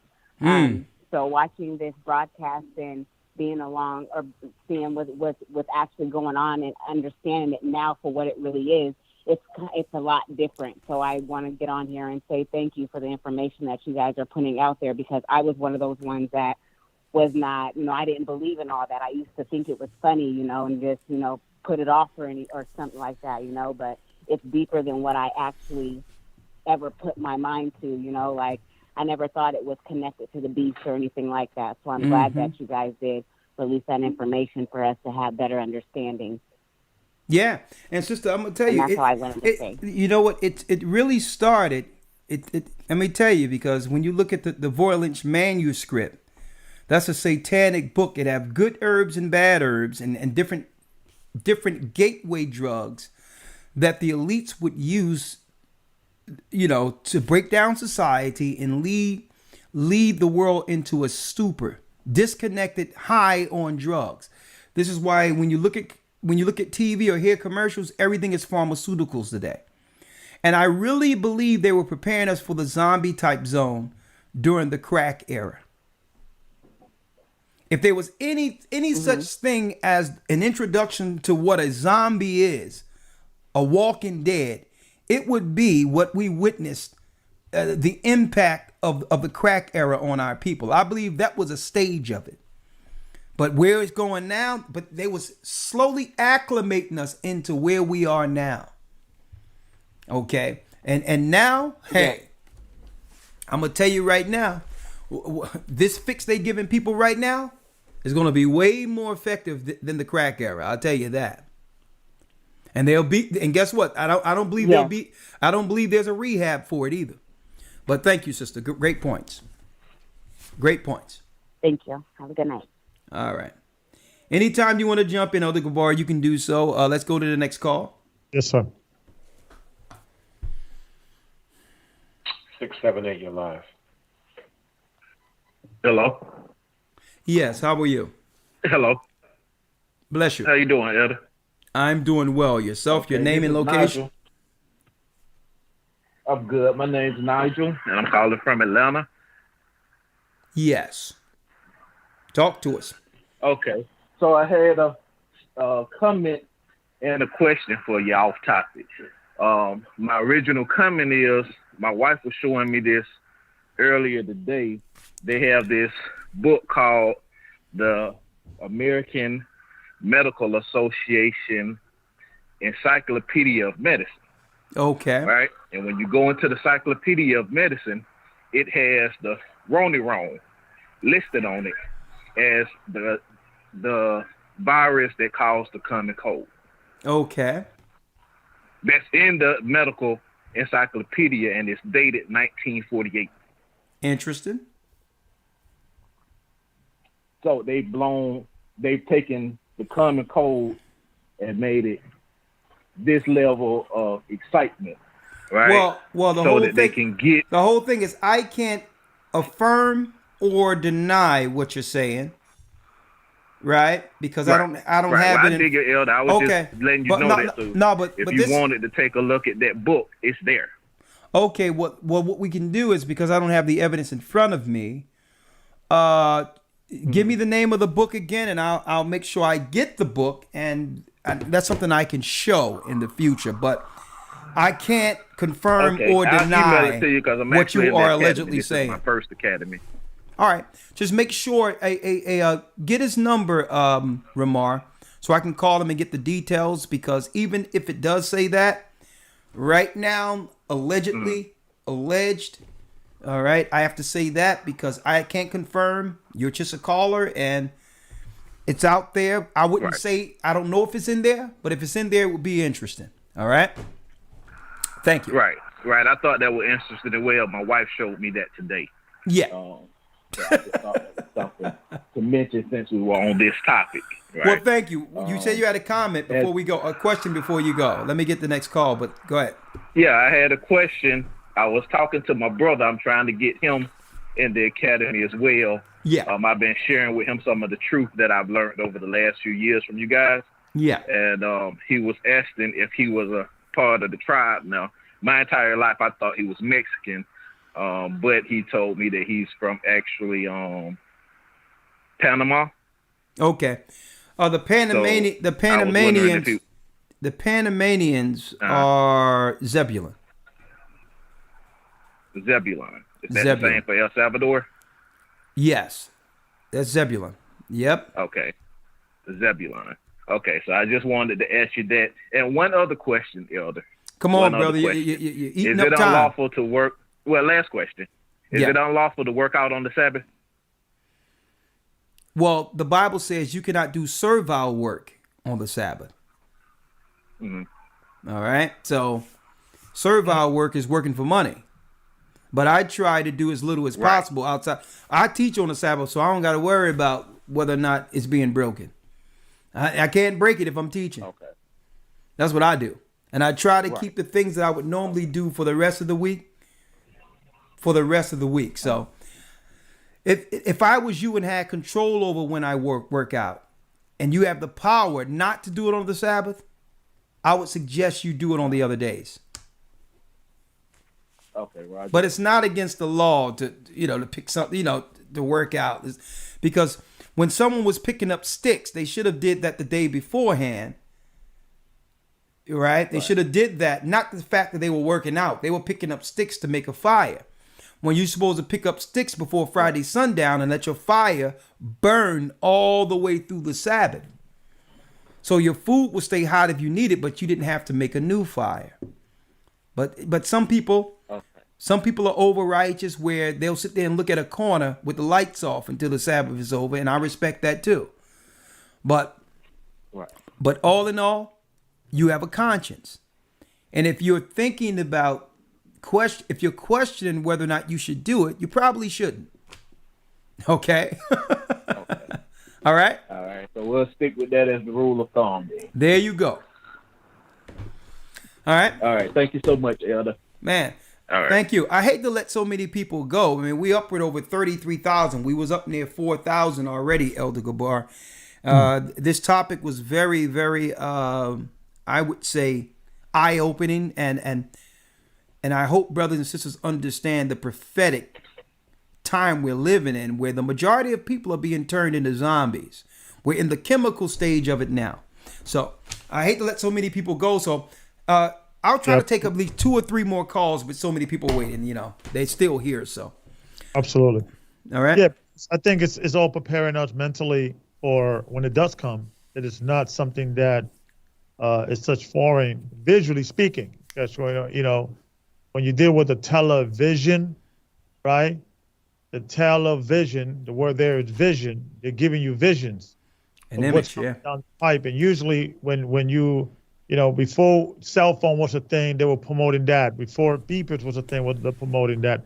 When you look at the pattern of evidence historically, they always first show all the technology or what's coming in the future through Hollywood.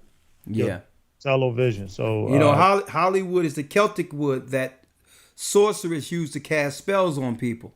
Mm-hmm. Hollywood was the tree they made the magic wands out of to cast spells, and the television. You put that together, man. What a deadly combination. All right, let's take a few more calls. And Elder, I got a question. After we take some few calls, I want to get your point on it. It's connected to this, but I just want to get your views. Okay. Jasmine wanted to come in under the 443 area code, Ramar. So after that, I'll don't forget what you want to ask, Gabar, after the call. All right. 443 area code. You see it, Ramar? Shalom, Elder. Thank you for answering my call. No problem. Talk to us. Okay, so I'm glad somebody came in and mentioned a part and something that got you guys talking about the drugs or the chemicals they're using out here. A lot of the pharmaceuticals. I won't say anything more regarding that. But I live in a city. I live in Baltimore. So we have this area, this market area called Lexington Market. Not only Lexington Market, but then you have a North Avenue Market, an Upton Market. All of these areas we call like zombie land because literally I'm talking about from 7 a.m. till probably about 8 p.m., sometimes 10 o'clock p.m. There's over hundreds. I'm talking about 200 practically zombies, drugged out people.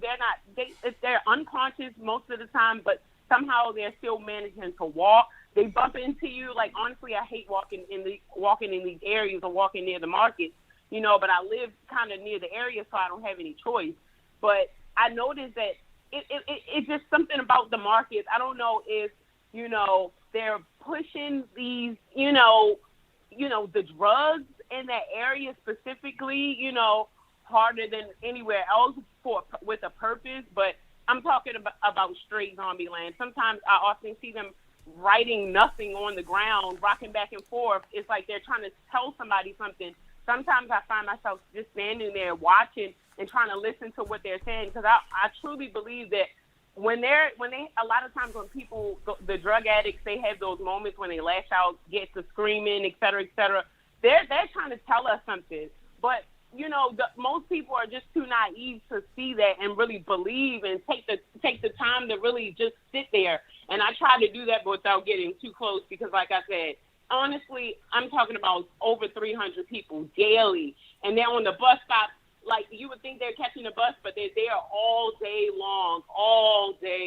It's crazy. Yeah. I don't know if it's like a thing that's going on in all urban cities, but I can tell you here in Baltimore, it's crazy. I call it zombie land. Sister, just to really back up a little what you're saying, they've been strategically setting this up for a long time, right? And I think this flew under the radar during the time of the controlled riots that the quote unquote Democrats set up during the George Floyd thing. I don't know if you remember, but in strategic areas in center cities all over the United States, they had tent cities with homeless people in it. Remember that? That's true. It was like a scene from The Walking Dead. Remember that? For sure. Yeah. It's like that here. Now just imagine them juiced up, and you get them juiced up all over the United States in key cities where the government cannot run because something is going down due to anarchy and people walking around causing chaos. That was controlled chaos during the elections. But I believe that they were highlighting the same, because these people are going to go back to the same areas when things break down. And by doing so, governments are not going to be able to run normally, and they'll have to do it from the outside of their their center city buildings. So I think they're setting this thing up in strategic areas where these people, when stuff break down, they're going to go right to those same areas, center city and all that. And therefore, the government is not going to be able to operate normally. So, and I can believe that, because they're redoing the Lexington Market area right now, you know, in the process of gentrification. Yeah. And honestly, I think it's going to take a whole lot for them to push those people away, because you're talking about some of these people been there since they've been on that same drug, whether it's crack, dope, or whatever, been in that same area for 20 some years. My grandfather, he was, you know, on crack years ago. Yeah, Thank God, sorry to hear he's that. been clean for probably about 15, 20 years now. But when he go in those areas, it's like he know quite a bit of people, because those same people are in that area, stuck and strung out on those drugs. Well, it's just crazy. Well, let me say this real quick, and I thank you, sister. You brought that in. I'm gonna place you on hold. Bring Gabar in. I like to say this. I believe they got the final solution. Okay, for all of this that's going down. After they use these people to totally dismantle civilization, this final solution is going to take care of all of that, right? So I can leave it there. But there was a plan. Usually when you want to go and buy up some property cheap, you can just move some people in during the zombified people to lower the property value. But once you get the property, Gabar, once you own the property, now you got the final solution to clean sweep the issue out of the way. But go ahead. Absolutely, because usually what they do, and they're doing this in the Bronx a lot, especially in the neighborhood of the church, they're gentrifying it. You can see new buildings coming up that clearly our people are not going to be living in it. And Yep. They do is in the hub, which is the shopping center, every morning a bus drops off the homeless population in that area. Yeah. And what was happening? It's engineered. It's engineered. Yeah. So you would think these homeless people live in the neighborhood. A lot of these homeless people are coming from shelters outside the neighborhood, like in Staten Island or in Brooklyn, different areas, and they drop them off there. Because I used to work in a shelter. I used to be a night supervisor, and part of the thing is that if you're in a shelter, you cannot stay in the shelter and doing it certain hours. You have to go out to, look for work or what have you. So what they do, they just bus you to the city or certain areas, and they just leave you there, and then they'll pick you up later on that evening. So you make it seem like, well, there's homeless people are coming from, but it's engineered, absolutely. Well, suppose some of these people are running around or have some tinge of the plague. So what are you moving around? They're in a bust area where they probably spreading something to each other. Now you're going to drop them off in the normal population. We need to keep our eyes on these things. But seems like these things are orchestrated for disaster, it seems. All right, I don't know, allege, we'll see. All right, let's get the next call.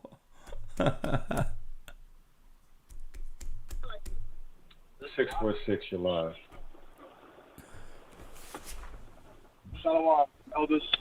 Shalom, your name and location. This is brother Quam. This is brother Quam from the Jersey body. Okay, how you doing, Quam? The floor is yours. I'm all right. I just had just two comments. It's crazy because there's this game called Call of Duty. I'm not sure if you guys are familiar with it, but I'm familiar with there's it. a new version now, right? And there's I'm just making sure. There's a lady just typing on the computer, and then all these soldiers is trying to stop her. These American soldiers is trying to stop her, and she's typing into the computer, and she's uploading something. And then towards the end, all the soldiers, they begin to fight against each other. The U.S. soldiers begin to fight against each other, and they try to take out the general that's leading them while the lady escapes. Okay. Towards the end of the scene, it shows the Wi-Fi, the 5G towers, and whatever she put into the computers went into the soldiers' brains. And those soldiers that were tapped into whatever was on the 5G, as soon as that happened, they began to fight against each other. And it's just crazy that they putting this stuff into the video games, and it's like they're not hiding it, And like the news that's going on right now, it's like a lot of the stuff that you see on the news is just amazing because you think to yourself, like, how could all of this crime be happening every single day? So much shootings in New York, so much shootings in Philly, so much shootings in Bronx and Queens.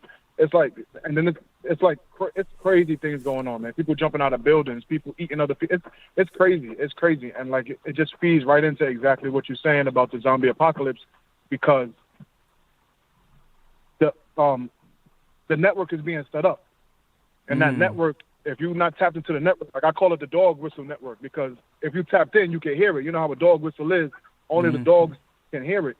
So if you tapped into that network and they turn that thing on, and you wonder why all of a sudden you wake up and all your friends is like, the police is chasing you down and all this kind of stuff. It's just crazy that they showing this stuff on video games and they're not really hiding it at all. And all the crime that's going on, it's ridiculous, man. I have this app called Newsbreak.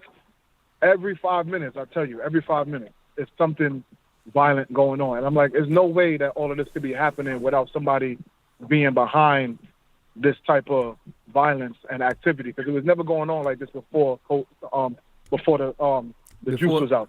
Yeah, and I'm gonna say, man, on what you're saying is deep, because it's like their lesser magic. They must tell people they're gonna do it before they do it. So, and the mind is such a great tool that whatever you witness, whether or not you hear, see it, even if it's an artificial or a fake story, the mind actually records these things as actual events. So by you people playing these games and all that, it's predictive programming to have you accept. It's acclimating us into something we would normally reject. And see, hey, I'm thankful and grateful that the Most High gave us this truth. Can you imagine not knowing the truth in a time such as this? Man, I think I'd rather see than not see right now. I'll tell you that, boy. I tell you that. But yeah, it's predictive programming, and it's called lesser magic, where they have to tell you what they're going to do before they do it to you. And I think another thing, brother, you can have the last word before I bring in Elder Gabar. One thing that I wanted to highlight with all this that's going on, real quick, man, I'll tell you this. We're going to have to start praying for those who are resisting the obvious. Because I have never seen an orchestrated campaign like this in the existence of my life, where one component is in every part of everything in life. If people can't see this as a sign that something isn't, usually there's a story that has nothing to do with whether or not someone has a disease. But we can't look at sports. Right. We can't look at sports, regular news, international affairs, family news, even reality shows. You can't even listen to church music. You can't open the radio or listen to the radio in any station without hearing this. This is one voice. When the Bible says that during the time of Babel, that the people were in one mind and spoke one language. I'm going to tell you right now, if people, even those who can't see, should see something, where this one component is in every part of our life, it's a sign. Let me tell you, folks, this is their play. This is the biggest play the Satanists have ever rolled out since the beginning of time, because they didn't have the technology that we're witnessing right now. This is the biggest play since the Tower of Babel. And I got to pray for those brothers and sisters out there because they may look at it and repeat what they're hearing. But when you sit back at it, there used to be some respite from bad news. There used to be some place to escape from bad news. It's even in the good news. There's a good story out there, a feel-good story, a fluff story, and they'll have that a part of the narrative too. Folks, if people can't see that something is weird going on, where this one thing has to be a part of everything, they don't realize what time we're in. But go ahead, brother. I'm gonna give you the last word. John, just to land back on what Elder Gabar was saying about the television, like the scriptures tell you, man, if your eye is evil, then the whole body is darkness. And it's the same thing. They fill in the eyes with darkness. Everything is darkness, man. It's like the kids that they grooming nowadays, they don't even understand the level of darkness that they're dealing with, because like you said, it's becoming normal to see this stuff every 5 minutes. Even like you said, the good news is filled with some sort of bad news. It's just like a level of darkness that I've never seen. And when we was growing up, it wasn't like that. People would go outside, they would actually socialize and have a good time. But the television and the internet is just leading everybody down this dark path, and they can't see that they lead in the narrative. And it's in everything, like you said, man. They got rap songs about it. It's just crazy how much rappers are coming out trying to get us to take it. It's just ridiculous, man. And nobody can see clearly. And like you said, it's a blessing to be able to see through this, because with the Most High light in our path, we know exactly where to go. We know exactly what to do. We know who to look to. It's a blessing to have elders and deacons and the officers to be able to discern these things for us. Even when false flags come out, some people get scared, and they, I know that y'all get a lot of calls for false flags and stuff like that. You know what I'm saying? Yeah. But it's a blessing that we have leadership that is able to discern that, so that we don't lose members just going off the panic that's happening. You know, so praise the Most High for you guys, man. You know, it's always a blessing to hear y'all left. Praise the Most High. I gotta say this, man. To me, it's not even about. It's about those who will stay in Christ's hands. I'm just here to do the work. I'm just happy that a network have been developed, a brotherhood, and sisters with that brotherhood that Don't forget, we were all individuals operating as individuals in this earth. And Christ gathered the elect to the elect. And ye that endure unto the end, the same shall be saved. And I'm just glad the Most High made a family through his word so that we can have backup in a time where most people are divided.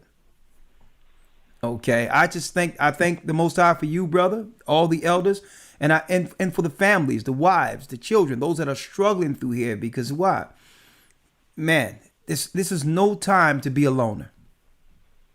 Okay, so, and I thank the Most High for a body he's developed. And this is why it's called the Gathering of Christ Church. The Most High gathered the elect to the elect. And hopefully through this, we develop throughout this body a friendship that will carry us through Babylon and beyond. That's what I pray, because we're going to be all we have when these computers and all this stuff cuts out.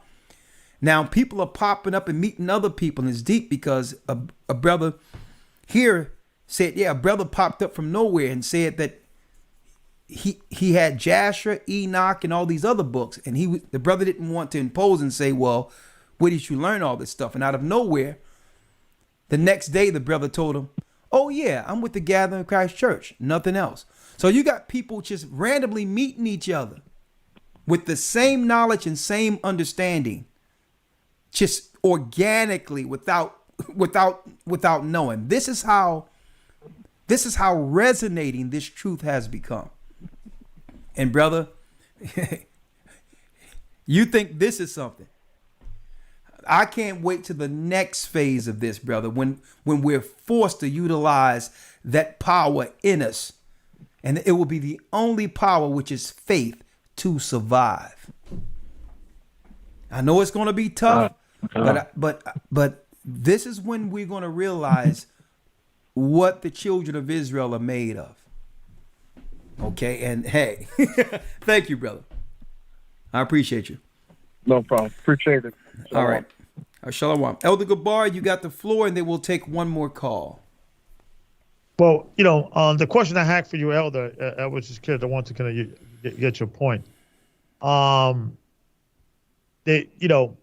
We all see that they're doing a revamping on all these corporations dealing with this jab situation or using the jab. You mean with the juice? Just juice. Go call it juice. Yeah. So this, so a lot of corporations are now not dealing with brick and mortar. They're doing more with people working from home, and they realize it's more affordable, more even effective this way, right? Yeah. So we talk about that this is a reshifting of commerce and business and so forth, so on. So the question I ask for you, do you believe that they're reshifting old Hollywood?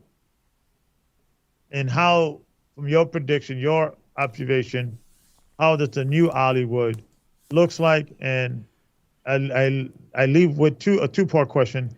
Is social media the new Hollywood? I'm curious. Well, Hollywood is really dismantled, right? Because it's well beyond the regular studios. Now that the whole earth really has become one market. At one time, you had Chinese cinema, East Indian cinema, and they all had their little divisions over their particular countries. But hey, don't look now. But when you look on TV, what do you see?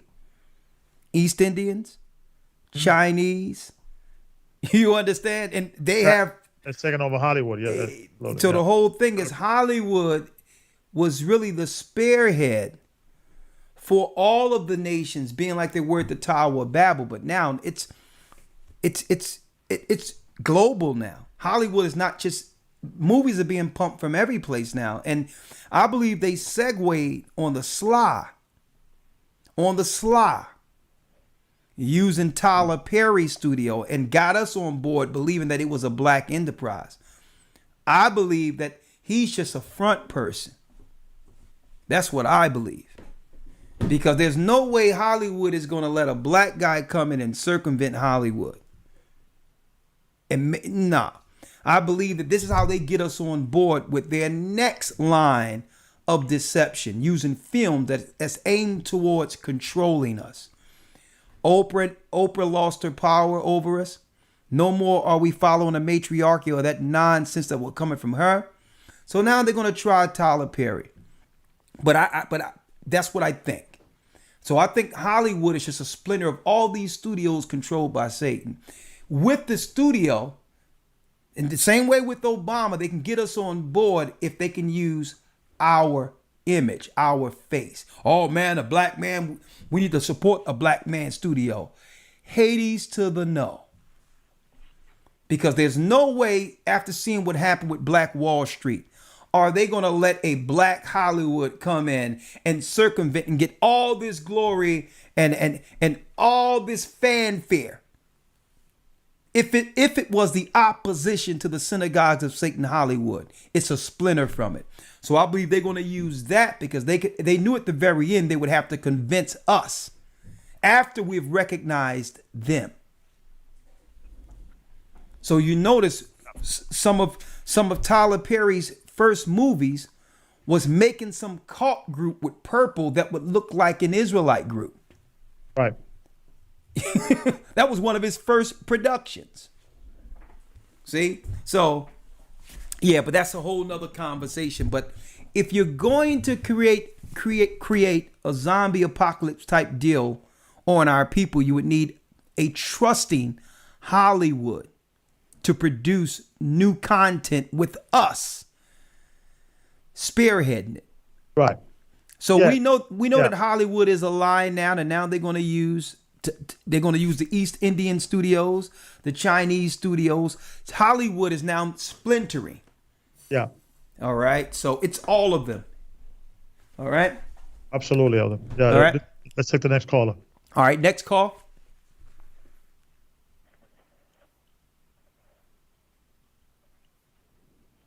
Three, you're live. Hello. Hey, Hi. how are you? How you doing, Elder? Bless I'm you. doing fine. This is actually the last call for tonight. I'm a little exhausted, to tell you the truth. Okay.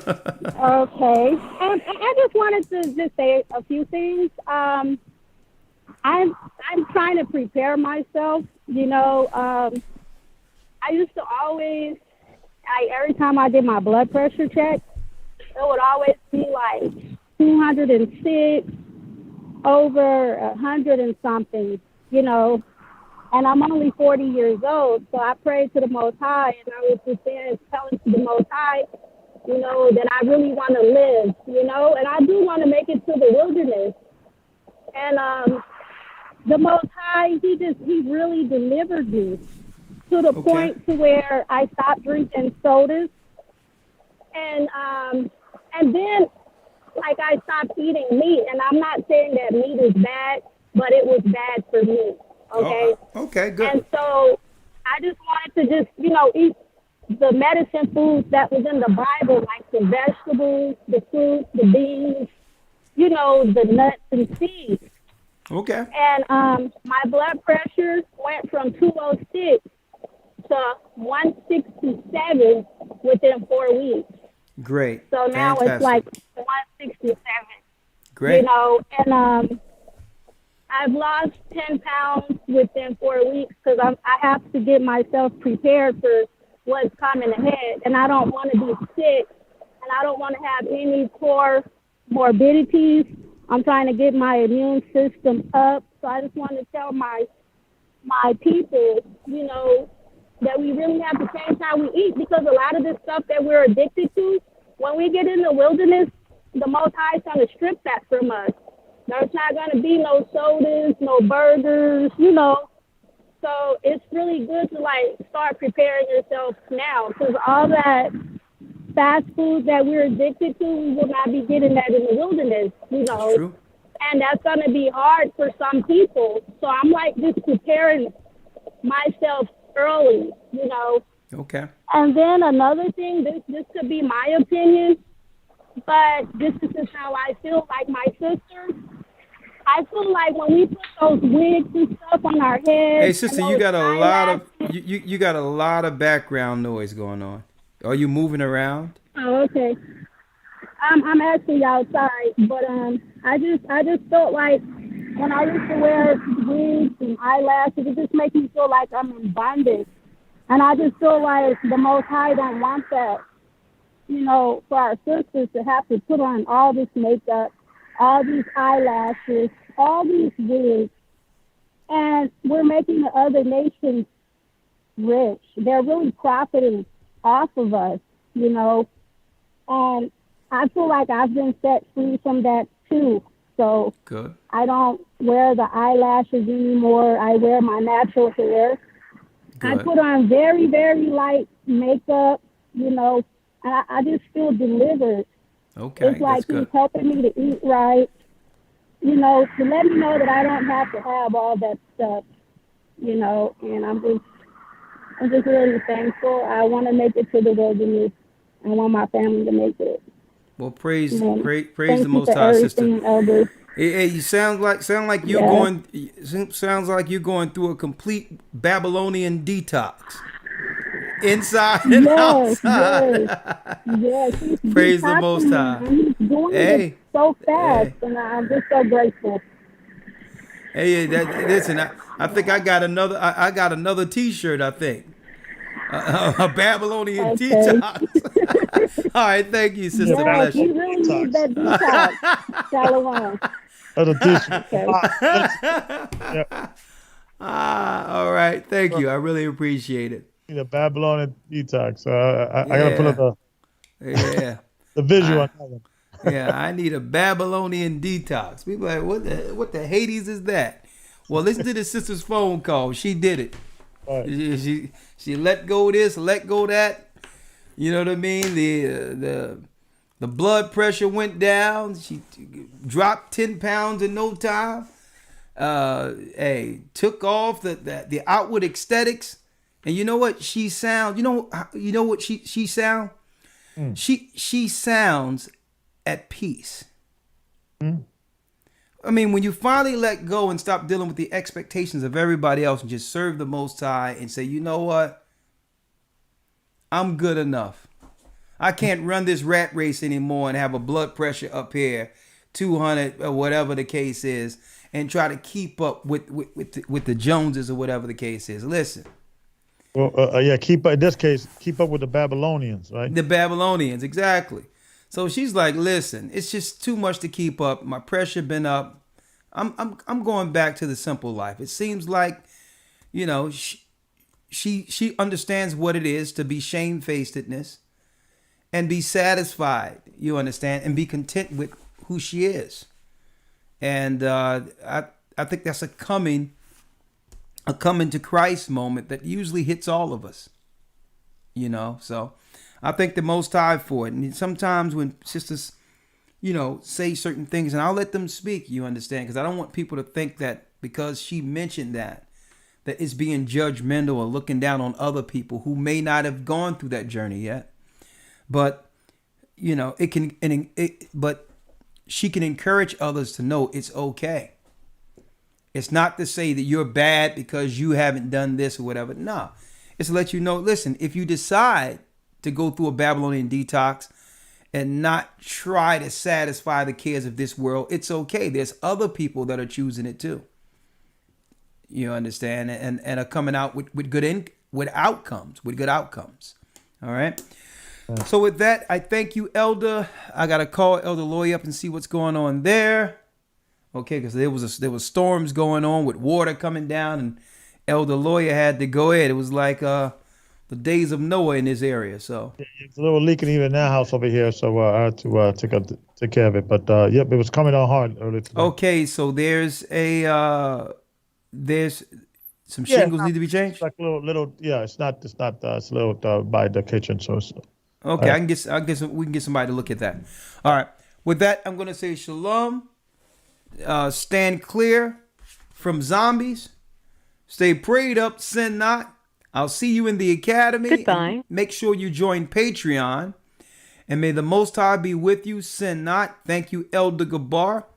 That concludes our broadcast for today. And we will soon see Zion. Shalom. Shalom, Elder Ramar. I bless you. And we're going to end this with Save Me. Save me. I'm at a fork in the road,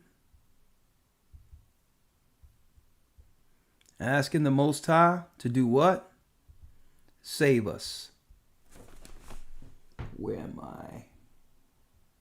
I have it somewhere.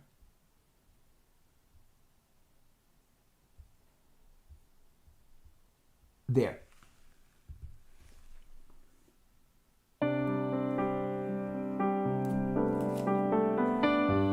Hey. Oh.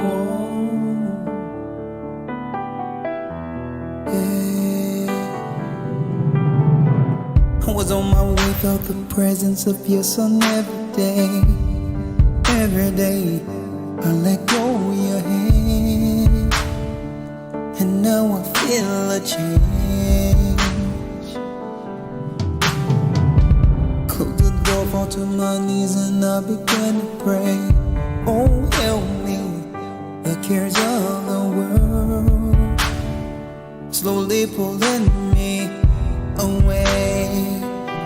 Now I hear a voice calling me to the light, to the light. Still in the heart, so I'll discern wrong from right, wrong from right. I'm at a fork in the road. Which way should I go? Which way to go? My Father sent His Spirit, help me find, come save me. Bible fell on the floor and opened to the law, and I can't believe what I saw. I saw me sinning willfully. I won't break your law no more. Send your son, please open the door. Open back to me. Oh Father, please forgive me.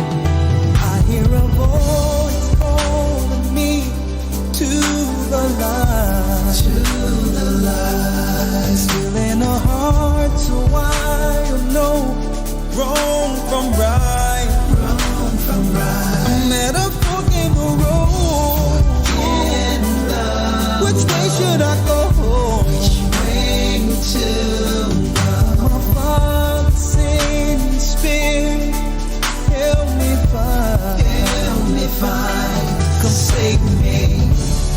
Oh, yeah, shine down on me. I'm one of your sons of Jacob. Lord, I believe. Won't guide me.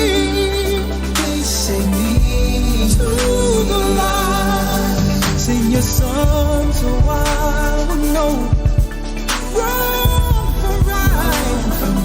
No matter fork in the road. Which way do I go?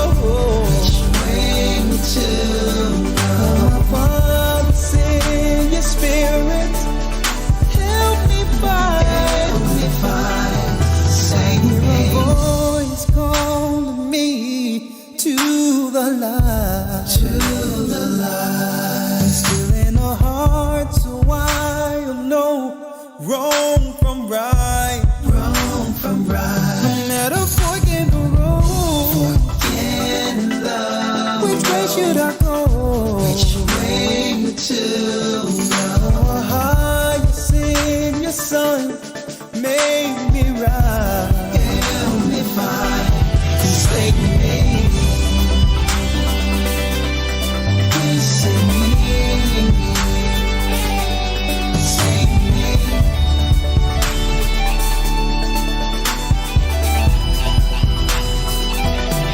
Come save me.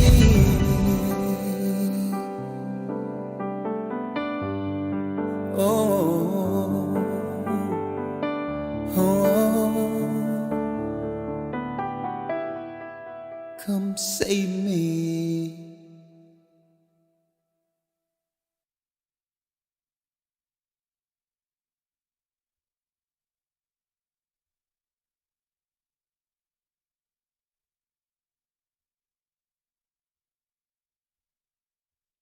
What else we have here?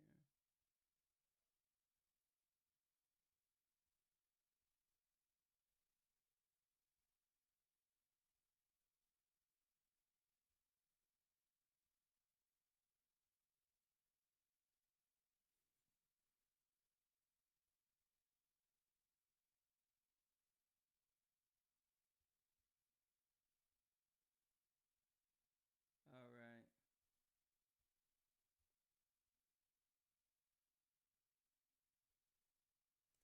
Shalom. See you later. Bless you. See y'all tomorrow. Well, Friday.